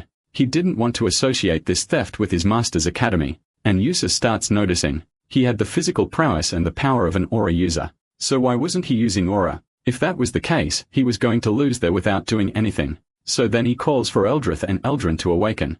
I think that's the armor and the sword. In the very same second, Leping realized the danger had arrived and the bastard's charging at him with everything he's got. Strangely, Leping looks at it all and thanks the guy for being the Golden Knight. The attack looked like it was going to land straight on, but hit a barrier. Our boy had activated the spiral guard. Yeah, I remember he had learned that one. Right? It took him longer to learn. It's what the teacher said. A blinding flash clouds everyone's vision while the brother is calling for Uses. Boom. Explosion. And from the middle of the smoke, our boy was already out to there. The sucker is talking to himself like, that's impossible. How did this guy block that ability? And, man, our boy did block it, but came out wrecked. The spiral guard activated too late. He jumped off the top of the building toward the river. One of the soldiers asked if Usus is okay, to which someone responds that they urgently need to find out which artifacts were taken. On top of that, they were supposed to deploy a team to track this guy down. They couldn't let him escape. The guy said, it's right, that if someone jumped from that height, he'd be dead. But Usus knows that someone like him would never die from something like that. Suddenly, Cyrus wakes up in the room. She gets up startled saying something's wrong, and Celine asks what happened. She says she can't explain it, but she has a bad feeling that something happened to Lepin. Dude, next day, they are already talking about capturing the two little bandits, and Cyrus is on the run while Selene is saying he's a real man, masculine, he can't be carried around like that by some ordinary lady. We see a soldier giving a coin to a guy. That's because the whole town has been tasked with tracking them down. Man, what is this Attack on Titan going on here? Everyone on the rooftop shouting at the intruder to stop moving. She had nowhere to run, so she was supposed to drop her weapons. But, man, Cyrus just pulled out that legendary bow and bam, right in the face. Hughes asks what's going on, and the guy apologizes, saying that for some reason, all these bandits were very skilled. He says it's alright. He'll handle it from here on out. Cyrus calls for Selene, right, telling him to hop in her arms again. And the poor guy is over there wondering when Leping's gonna start his muscle training. At that moment, they hear someone calling for the Blade of Wind. Definitely must be announcer guy again, shouting out all the powers. And Cyrus is already running off carrying Selene. What is this? The guy has golden armor, golden sword, and he floats, and our bronze elf girl recognizes him right away, man. And Eustace finds it strange that an elf was carrying such an expensive blade like that. Here comes the femboy buff dude giving him the courage of a lion, and Eustace notices that this weird low group wasn't just some common bandits. Our femboy is thinking that damn Leping underestimated these guys and now dragged everyone into this mess. Man, in 1 second, Eustace was face to face with Cyrus. Poor girl managed to block but got thrown far. I didn't really get how we got here, right? But, man, I imagine soon enough they'll all connect. We then see that after falling into the river, our boy woke up all bandaged up, and going up against that guy without using all of his techniques clearly was a stupid idea. But whatever, the result wasn't that bad. He managed to recover the voice of Elysium. What he wants to know is where is he? A little dwarf then appears and asks how he's feeling, introducing himself as Ethos. Our boy says his name, and the guy asks Hyla to bring him a bit of soup. The story makes a point of saying that this one is an adult dwarf. Okay, she's a marriageable age. Why the info matters, I don't want to know. What Leping does find strange is that dwarfs usually aren't this friendly. Right? So why this? But that doubt quickly fades when a certain someone else appears. A priest who follows the god Olport named Gelfrid, who welcomes him and says their savior has awakened. Lepin, right, is staring at him kind of confused, and the old guy already says that 6 years ago, prophecy was given to the high priest. The one with a body of steel and infinite knowledge would emerge from the dark path. He would be brought by the tears of the north.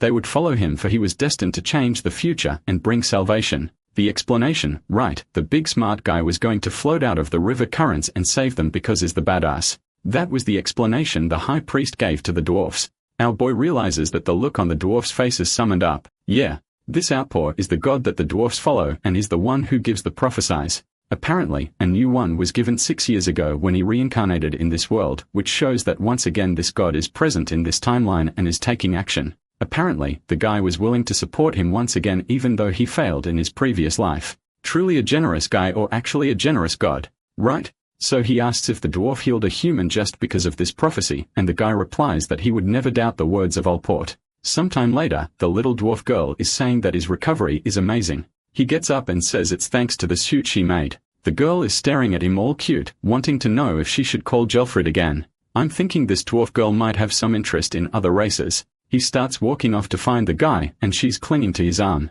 Unlike the orcs, the dwarfs manage to keep their culture even as slaves. That's because, right, their roles are different from other races. Among the enslaved, they are the only ones who get specialized work that humans can't do. The knight tells him to say how to find gold mines, and the dwarf says it's easy. You just listen to the voice of the earth. Simple as that. Because of these non-transferable skills, they kind of kept a certain status and managed to keep functioning as a society. The little dwarf girls, though, were feeling a bit unsure. One commenting that they said he's the savior, and the other saying, but is human. That doesn't make sense. Lepin asked how many are there, and the clingy one says about 60. Then she comments that it's strange. It seemed like there weren't any men in that place, and she says it's because the men are all in the mines and mountains. Lepin knows that, actually, that's kind of tactic. Humans like to keep the dwarfs separated because if a men start a rebellion, right, man, all they have to do is attack the women and children. Then we cut to the little dwarf guy welcoming him again, saying he looks like he's feeling better. Our boy asked not to be called savior, just Lepinhard is fine. Because Gelfrid explained that he doesn't really know why the boy is considered the savior either, but at least he could see in his eyes that he didn't see them as slaves. Lepin says, yes, he saw the dwarfs in a good light, but that wasn't enough to place the fate of an entire race on his shoulders. The old guy though responds that he also has no idea why Allport chose a human as the savior of his people, but he clings to the belief that the god would give the best opportunity for the prophecy to make sense. Now how the boy would save them, that was a mystery to him too. His role was just to help him with whatever he needed. Besides that, when he called our boy savior, for some reason, he felt like he didn't seem very surprised. Lepins, they are kind of like, yeah, true, since he's already been through this once before. Then he asks why the dwarf called him, and the girl says the high priest wants to meet him. He's the person who receives the oracles from Allport, known as Father Macallan, the spiritual leader of the dwarfs. Leping's already grinning. Macallan is the little dwarf who was with him back at the end when they destroyed the kingdom at the beginning of the story. Then Galfad says he really is quite interesting. He didn't think the boy would accept such a strange story like this so easily. He was wondering how he was going to explain it and convince him, especially since unlike the dwarfs, he doesn't hear the voice of truth. That's why he's impressed. He's acting like he actually understands everything. Leping's just there grinning, but he knows Man and Terry's fell in the past life. Following the same path as Allport in this life would only lead to the same story again. However, Makilan was a wise dwarf, and talking to him to look for another solution might be the best option. At that moment, they are close to the Great Forge, which isn't that far really. Galfa then says that he's going to be taken to the Great Forge, and along with him will go the guide who is the last descendant with warrior blood in the dwarf clan. The little girl now introduces herself as Telesteel Hammer. The Sixth Sense dwarf man says now that he felt when he mentioned the Great Forge, the guy wasn't surprised. I guess it's got something to do with this voice of truth thing, right? Our boy says is used to it. The dwarf keeps getting surprised and wants to know how he accepts everything and knows them so well. Leping replies that, unfortunately, for now, it still wasn't the right time. Right at that moment, the little fool opens the door calling for the savior. The elder asks Ethos, who's questioning our boy, if he has any companions. An elephant, a young boy, real cute, real fine. Why did I say that? I was trying to make a joke, but I lost control. And he tells Lepin that both of them were taken to Viscount Kelburn's castle. The scene cuts to Ayuzis yelling, saying they have to find out what these bandits are trying to hide. They were to forget any chivalry and use the worst torture possible to make them talk. The guys at the door say he can count on them. Eustace is thinking that that strange elf had a magic sword that would only belong to a captain of the High Order. Not to mention the priest boy had the power of a bishop. He had to figure out who these two were fast. But, apparently, the soldiers aren't very good at torture. They are standing there asking, like, how do you get info out of someone? The other goes, yeah. I don't know. Can't hit too hard or they'll die. But if you hit too soft, they won't talk. Then the door opens and one says it doesn't matter. In the end, they just have to get them to talk somehow. Varys says he got it, and Rento agrees, man, let's hit him on the head. Half an hour later, strangely, the guys are all red in the face. Apparently, they got stunned by Celine's endless rambling. And it's not just any rambling, though. He's already revealed absolutely everything. He already told them that Leping is from the Martial Academy of Master Gerard. Like, you met him in town. Man, wherever they want to know, he's spilling it. He's even talking about the training our boy went through and asking if they don't think it's impossible. Someone training for 6 years and suffering that much doesn't make sense. Right? The guys are already on their knees, like, tell us more. He's telling all, dude, the speech bubbles are massive. He starts losing his voice and one of the guys even offers him some water. He thanks him and says he'll keep going, not to worry. One of them even asks, dude, are you sure it's okay for you to be telling us all this? Where's your loyalty to your teammate? Celine replies that he's got nothing to hide. The guy pushes, you sure, man? He's the successor to the Fist King. If people find out he's involved in theft, it'll ruin the team's reputation. But the little egg replies that if that bastard cared about reputation, he shouldn't have stolen anything in the first place. The guy agrees, yeah, that does make sense. Now that they found out everything, they want to know where the stolen artifact went. That's when Celine says that, unfortunately, that info he can't give because he doesn't have it, man. They stayed at the house in Lepins. Celine hasn't come back with the items he stole. The guy thinks he's lying and says that finally the bastard didn't tell him something and orders him to stop hiding. They assure the group must have had a backup plan in case things went south. But Celine just replies that they didn't make a backup plan because Leping is an aura user. Right, man. He'd never fail at something as simple as a robbery. The two guys are standing there all confused, asking if this is really how interrogation is supposed to go. They thought it worked differently. Meanwhile, in the middle of a forest, there's Tyler, blushing hard, watching our boy saying he's impressive. That's because he already went, killed a boar, hunted, threw it in the oven, dude, set up the grill, and is prepping the food for the two of them. Tila, however, wants to know if he's sure it's okay to hunt there. Right? That's Kelbrum's territory. Lepin replies that he doesn't really care anymore about such trivial things. She's standing there like, not sure why he's talking about this all of a sudden, while Lepin's deep in thought. If he wants to free the races, he won't be able to follow all the laws.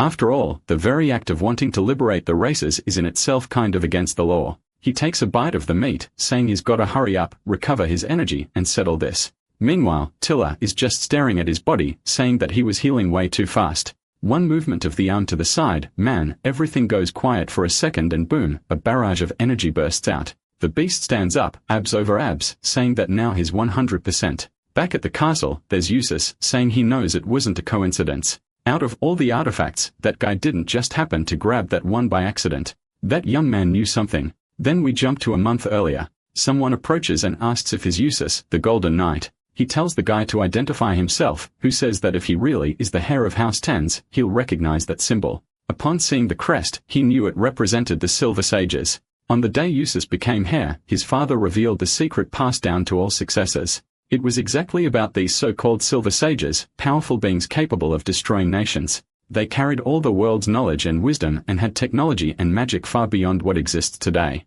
But they were few, live in hiding, and never revealed themselves to mankind except during times of crisis. Within the Silver Sages, even a king of a nation was considered someone mid-rank, and Usus drops his knees and salutes the guy, who hands him a scroll and says he'll trust that Usus will explore the ruins of Elysium in the name of House Tens. He could keep all the artifacts except for one, the one he desired, the Voice of Elysium. However, he'd better know that if he failed, there would be consequences that could affect the fate of House Tens. Usus is there sweating bullets, man. That's when someone knocks on the door. It's Veraz and Rento saying they finished the interrogation. They seem to be telling the truth, but it was kind of weird. While they explain or shroom the guys talking at the gate, the guy is shaking, saying he's scared of what happened yesterday. He was calm when suddenly, boom, he took one out of nowhere and blacked out. When he woke up, he saw that guy destroying everyone with just his fists, mowing down 30 soldiers. And the problem is that now, Usus brought in that guy's companions. He's scared that bastard's coming to rescue them. Suddenly, the guy looks to the side and feels a chill run down his spine, man.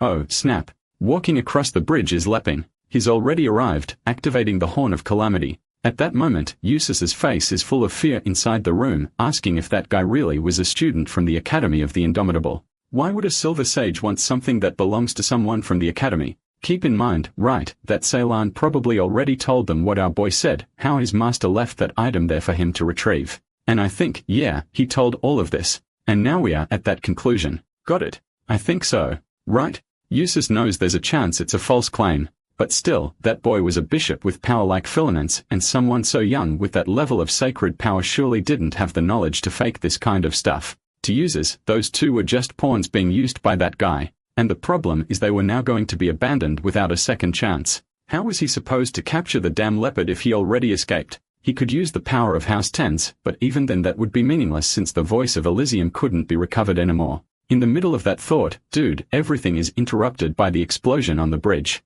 As soon as he looks out the window and sees it, he recognizes the Energy Man. The bastard was back. And our boy says he heard that his companions were being held in this place. Half the castle was already in flames and the knights were shouting to show this arrogant fool the power of Tens. The guys shout that today's fight won't be like yesterday's, and our boy says the same thing, dude. Today, he wasn't going to hold back. The guy sends Rinto and Veres. Yep, the same guys who did the interrogation. But one attack from our boy and the poor guys come flying back like pieces of trash. Our boy warns armor is useless against any strike that uses aura. At that moment, the priest over there starts asking the gods for blessings, preparing some magic, and now everyone's coming and buffing left and right. But Lepin just dodges, lands a punch to one guy's face, then calmly decks another in the face, one stomp on the ground, and everyone goes flying. The bastards don't stop, though, man. Ice arrows, fire arrows, lightning bolts. Lepin's thinking, Mags really a damn scum. One day, he's gonna have to deal with these guys once and for all. He punches upward, kind reflecting the attacks, and the guys go flying back. Lepin knows very well. Mags lose focus easily, even from small injuries. With that dealt with, he moves on to handling the priest, man. It's a little slap on the back, a light choke hold, a gentle smack on the cheek. The guys are calling him a coward while he laughs. The bastards were 50 against 1 talking like that. Lepin also knows how to deal with priests. You have to make them pass out as quickly as possible. That's because most of them start receiving more blessings the more hurt they are, so it's kinda bad to keep hitting them. The guys keep attacking with everything they've got, but there he is, standing still with arms crossed like a rock. The bastards already noticed. This time, he was completely different from the night before. Then the commander turns around and asks why the hell Russ is just standing there. He was supposed to help the team. The guy's pissed. This Brett always charges in when no one tells him to, and now that everyone's giving the order, he just stands there. But Russ, man, he's standing still because he's kind of in awe. That was the sight of a radiant light guiding the flow of strength. Sometimes it would expand and strengthen. Sometimes it would move as one. That was what was known as aura. Now, he could see why he moved like that and why his power expanded that way. Finally, everything was as clear as crystal, and he naturally understood. Something that had never been taught to him or maybe could never be taught. Only those who reached the pinnacle of martial arts could understand the true movements. Now he understood what the behavior of a true master was, and the only thing he could do was admire. Then came a barrage of attacks. Our boy dives to the side, looks up, smiles, saying he took long enough. Eustace declares that in the name of House Tens, he wouldn't tolerate any more rebellious behavior. Look what you've done to all these knights. Lepin tells him to stop pretending to be surprised. He'd been hiding and watching for a while now. Eustace is stunned, wanting to know how he noticed, and Lepin already sees it. The guy has the magic armor that gives him power comparable to an aura user, but is ignorant when it comes to sensory circles and aura expansion functions. He says he knows users wanted to test his abilities, but sending his subordinates like that, man, that's harsh. The rumors said he was a noble and righteous knight, but it turns out he had a shady side too. The soldiers around her saying that Eustace would never do something like that. Lepin tells him to explain then, what took you so long? Were you in a shower or something? The poor guy's all twisted, saying he was just napping and woke up groggy, and that's why he didn't arrive right away. But he's already drawing his sword, saying it's fine. You would pay the price for tarnishing the name of House Tens. And here comes the bastard again in his Power Ranger transformation. Tornado right in front of Lepin, who says that this time, he better not hold back. As soon as Usos jumps in, right, man, he's already firing off his magic. I'm gonna read it once to get an idea of how long this guy's spells are. The eyes of the assassin pierce through shadows, and the leopard's cry empowers his limbs. And with the dragon's sense, I gaze upon the world. It's like that. Oh man. I hope that wasn't it. The flow of purity form in the world shall empower my blade. All of that for one attack, dude. And Leopold's just standing there waiting, bam, punches the sword. Way easier that way. Aura activated, straight up brawling, punches flying back and forth. The problem for our boy is that even with his body reinforced, he was still taking damage. Eustace seemed to notice some hesitation and launch more attacks. Thank God. This time without another speech. And off goes Lepin with that spiral defense. Whatever it's called, man. At the same time he defended, he was already moving forward, clenched in. Meanwhile, back in the prison, you've got the two waifers of the story wondering what the heck is going on. Cyrus says that it's probably Lepenhard coming to save them. And Celine replies that she likes to act all distant and cold, but she's pretty convinced he's coming for her. Kinda shy, she answers that she's not really sure how Lepenhard's mind works, but it seemed like he treated her a little too well. Celine says maybe he really likes a little elf girl, to which Cyrus replies that she also thought at first it had something to do with race or maybe he just liked a bit of adventure, who knows. But when she looks into his eyes, she can see something more. Celine says that really women's minds change when they fall in love. They all start thinking he's different, special, and he has something no one else does. And then after marriage, they go around saying they were fooled. At least that's what he learned back at church. Then he throws himself against the wall saying this, Dan Lepin, he should have stolen the thing properly. Why did he drag everyone into this mess? Cyrus says that up to now, he's handled everything pretty well. And the little redhead replies that he only accepted it because he should have stopped Lepin, not let him go and do something this dumb. Besides, he knows that there are situations in life where you can't follow all the laws. Cyrus says is actually quite a mature little guy, and the rascal replies that he's turning 20. So, obviously, he's only a little younger than Lepin. Shocked, she answers that she thought he was at least 20 years younger than Lepin, not 3. They are in the middle of that whole back and forth when suddenly, Tila opens the door and asks if that's Cyrus there. She steps in, introduces herself, and says she's there to help Lepenhard. Cyrus asks what's going on. Is she a dwarf? And Tila just says they'll talk later. All right. First, let's get out of here. Celine, however, comments that for a dwarf, the only thing different about her was the ears. Already heading up the stairs, Cyrus asks if that's really the only difference he could notice in a dwarf. Seems like he's a pretty innocent little guy. Right then, a soldier shows up on the side asking how the hell those bastards escaped. Man, in a second, Cyrus lands a thick-thighed knee right in the guy's face. While Tila comes rolling in totally chill, blocks the human's attack, grabs his weapon, and throws him across the room. Celine comments, "Damn, she's strong, and she says it's normal. Taurus are like that." Then she tosses something through the window and tells him to hurry up and go.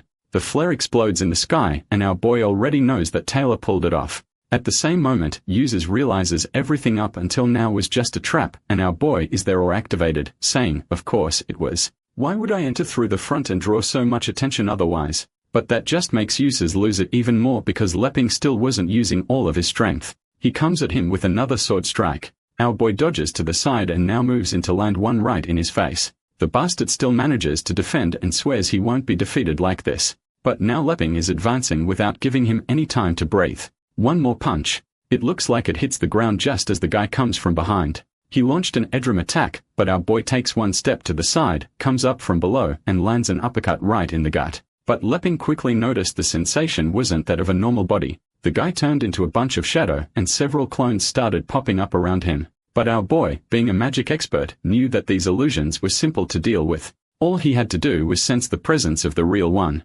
As skilled as Usus was, he really didn't know how to fight someone who had aura. All the clones throw their swords into the air and start reciting the same speech. But in 1 second, Lepping's already face to face with one of them asking, "You the real one?" The punch lands clean in Usus's stomach. He's shocked. How was he found? But to Lepping, man with aura and mage experience, that was easy. Still, the bastard doesn't give up. He prepares another attack saying he doesn't know how, but the House of Tens will not fall. Fires off another one of those speeches while our boy just activates Spiral Guard. Another speech. Spiral Guard. Another speech. And you already know. Right, dude? It's Spiral Guard. Spiral Guard. Spiral Guard. My god. When is this going to end? Usus wants to know what the hell that ability of his is that reflects everything. Leppin says other aura users can't use this ability, not because it's hard, but because it's extremely risky. Every aura user can expand their barrier in a uniform way around themselves for protection. The difference with the Spiral Guard is you spin your own aura together with your body.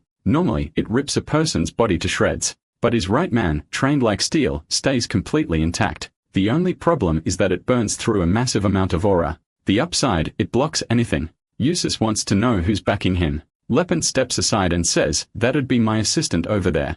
Obviously, that just pisses off the poor guy even more, and he instantly calls for Eldred to awaken once again. Man, now the guy comes in with the final boss move, the Light of Eldril. Even Leppin tightens up. He knew that wasn't a move to joke around with. To counter that, he'd have to use his strongest ability too. Oh, snap. He called in the Horn of Destruction. This time, he was going to counter it with an actual strike. And bam, here comes the punch of the 4 layers of the Horn of Calamity. The entire castle shakes. The fist that hit the sword shattered the armor. Eustace can't believe a skill like that exists, man, but he's still trying to resist. He realizes that the attack created a kind of explosion pattern, like a rock falling into a lake and sending out ripples. But instead of letting them fade, he gathered them into a single point. Even so, he was refusing to lose like that. Hoof, man. But the fist went straight through in the entire place. The mountain of muscles clothes were already all ripped and now the sucker went flying. Normally, say someone exploded into the wall, but this time, it was literal dude. And the bastard's just standing there like a total Chad.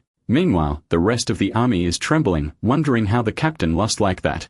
The most powerful sword of House Tens had fallen. Walking toward the sword, Lepping comments that magical items view self-repair, though it'll probably take at least half a year. As soon as he picks it up from the ground, the guys yell that they knew he was a bandit, but he just hands it back to one of them, saying he had no choice but to destroy everything. That's when the soldier realizes he wasn't there out of greed. Lepping was thinking about taking that sword to Cirrus, but he knows there's another sword, the one she used in the past life, and it's way better. He waves goodbye to everyone, until someone points a blade at him and tells him to stay put.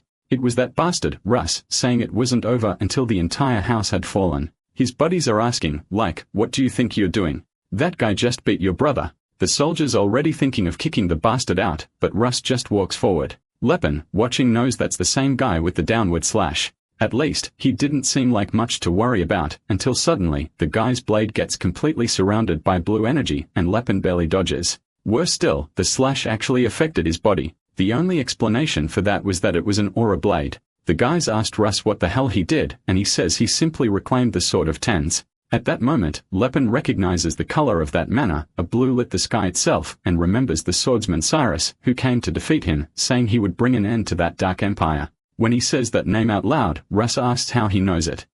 Because, yeah, his real name is Cyrus and Russ is the nickname. That name, Cyrus Montens, was given when he first began becoming a knight, but since nobody wanted to recognize him as a real soldier, they gave him that nickname, Russ. Lepin wonders how he didn't recognize this bastard sooner since he knew he was from House Tens. Even though right now, House Tens is known for the Golden Swordsman, 30 years from now, it would be a different story because they would have produced the legendary Stellar Swordsman. That would erase the old belief that House Tens relied only on magical weapons for their honor. Strangely, the rest of the group is all shy, wanting to know how he knows Russ's real name, and what's this business about calling him Stellar Swordsman. He's not that amazing, they say. The guy is totally red in the face, but the girl tells him to calm down. He must have been mistaken for someone else. Don't worry. Obviously, none of that makes any sense, and Russ knows it. Meanwhile, Leping realizes this guy is very different from the one he met in the future. Truth is, age changes people, but the recklessness was still the same. The bastard charges again. This time, Leping has to activate Spiral Guard, jumps into action, defends, and bam, punches him in the gut. But the bastard lands on his feet and reactivates his aura again. Lepin says that being able to use aura like that to defend right after awakening is impressive. The fight begins again, and now Lepin's the one being pressured, forced to dodge. And the worst part is it was hard to read his pattern. That's because in theory, every martial art has a foundation. A system built over years and years by martial artists. Even the technique Leping learned from Gerard. Right? It has its own manuscripts. Russ, though, was a wild beast. A classic swing and pray technique. What Lepin found strange is that even when someone fights like that, they usually leave openings, but that wasn't the case here. His attacks moved cleanly, but still didn't break any known logic. A genius like this shows up maybe once a century, and it's no wonder he was called the Stellar Swordsman. And it was with that talent man that Leping suddenly remembered. Cyrus saying that filthy orc didn't stand a chance against his sword. That was the bastard who killed Tacid, one of Leping's subordinates and his friend. At that moment, Leping loses it, says this guy is Tacid's enemy, and lands a clean hit on the sword, which instantly cancels Russ's aura. Man, looks like Leping's about to take this seriously, but Russ still wants to charge in the same way. Right then, he prepares the move he's practiced millions of times. Leping knew this was a guy who would become a sworn enemy. He had to kill him now and prevent that cursed future. Man boom hits him in the gut saying, "Glad I got to meet you this early," and bam, my dude. Explosion sends the boy flying far. Swagged out right there in the flames. But then the expression changes. Russ rises once more and says that he is from the House of Tens and they would never fall. Lepin can't believe it. That punch was really meant to kill him. Unlike his fight with Uses, this one man had zero intention of the other guy surviving. But even so, not only did he not die, he didn't even fall. He might as well be a corpse standing, but he was still standing. Lepin now asks himself, should I kill him or not? Logically, he wants to kill him. But there's something inside telling him he shouldn't, and it's not because Russ hasn't done anything wrong yet. He knows that even at this very moment with the strength Russ has, there's already a chance he could kill someone Leping values. Getting rid of an enemy at a time like this would be perfect. But he also knows that Tacid, who had the soul of a warrior, wouldn't want something like that. He'd be furious to know that the one who defeated him had been killed, and he didn't even get the chance to take revenge. So he says out loud that Tacid really would be mad. He turns around and says he's going to give him the chance to be spared because Tacid will want that fight. Cyrus asks what he's talking about. Leping just tells him to survive and get stronger.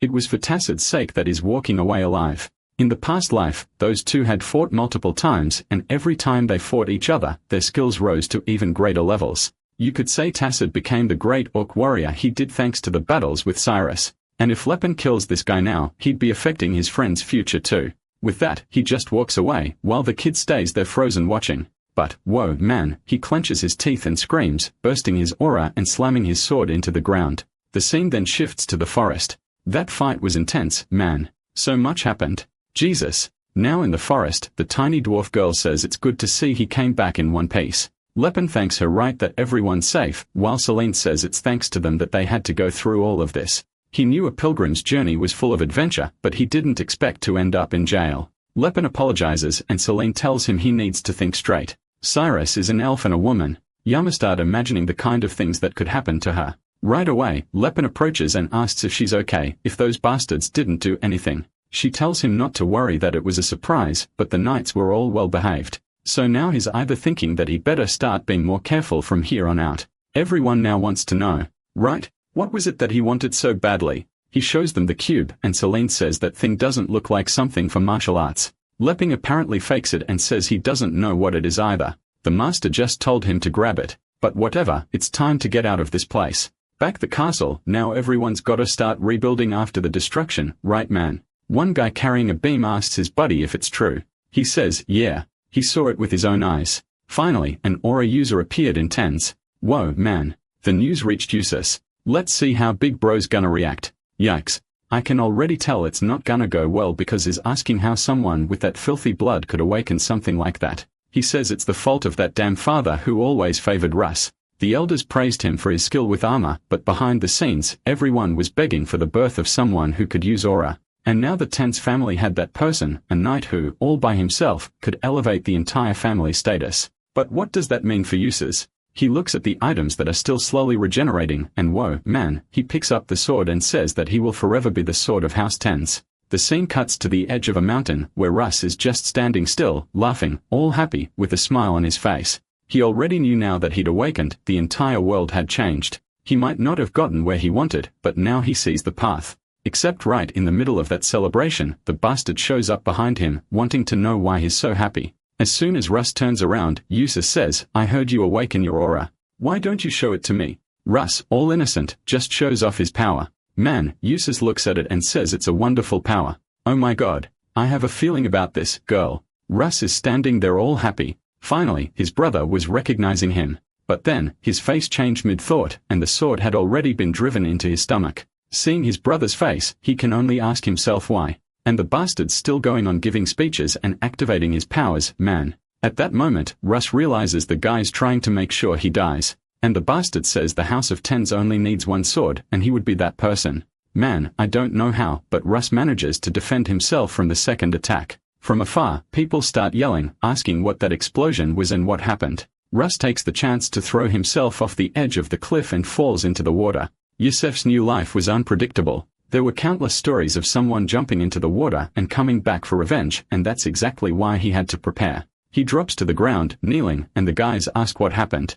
Right away, he says that Russ attacked him and tried to take his place as the knight of the house. The soldiers immediately believe him and say, yeah, that's expected from someone with filthy blood. As soon as he gained power, he wanted to take everything for himself. They ask where Russ is. He says the bastard threw himself into the lake. For Usus, now everything was perfect. Even if that guy survived, it wouldn't be a problem. Now the whole house would be against him, and he'd never stand a chance against Eldrat. The soldiers are already leaving saying they need to find that bastard now, and Usus celebrates saying being seen as a good person always pays off. It's a shame, but that was the farewell to little brother. The scene then cuts back to the forest with our boys group. Celine wants to know where he met Miss Tila. He says he fell into the river, passed out, and when he woke up, he was in the dwarf's home. Celine finds that weird. Right? Why would the dwarf save a human? He explains that apparently, the dwarfs had a prophecy that involved him, and that's why. Tila confirms it and says, yes, he's the savior of their race, and that's why she's following him.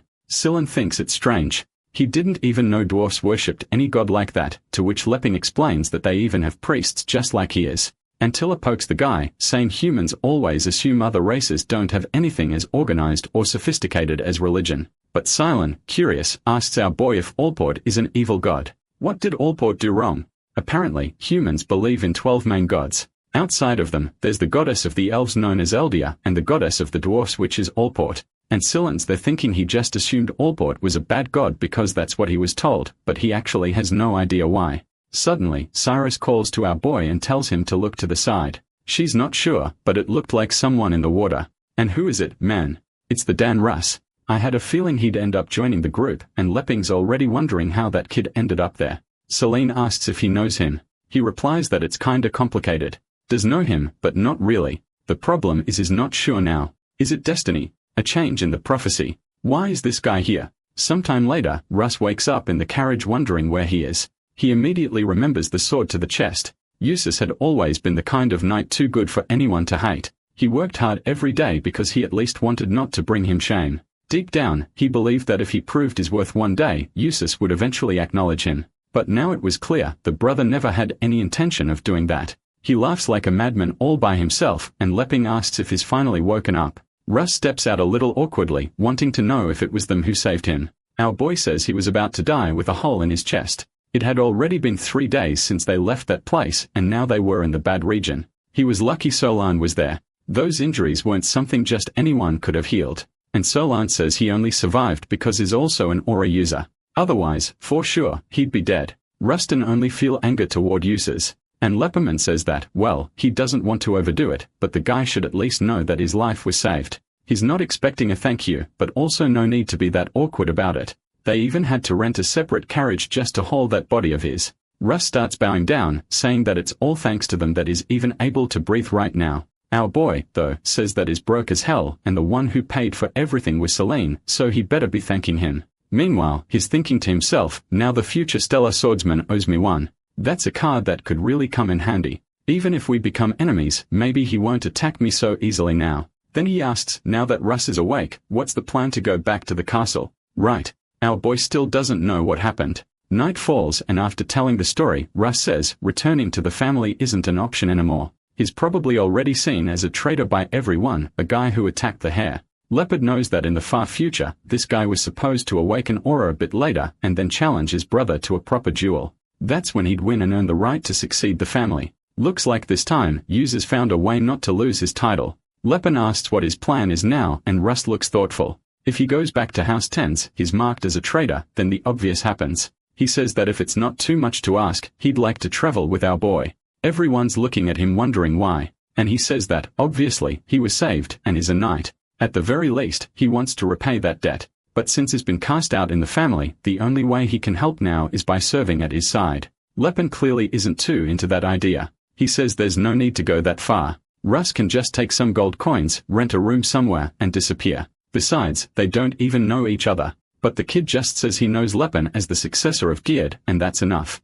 Lepin knows that in the past life, Cyrus used to travel across all continents challenging Aura users to get stronger. But now that he's been branded a traitor and lost all his titles, that's not exactly an easy thing to do. Alright, that's the end of the story. Thanks for watching. See you in the next one.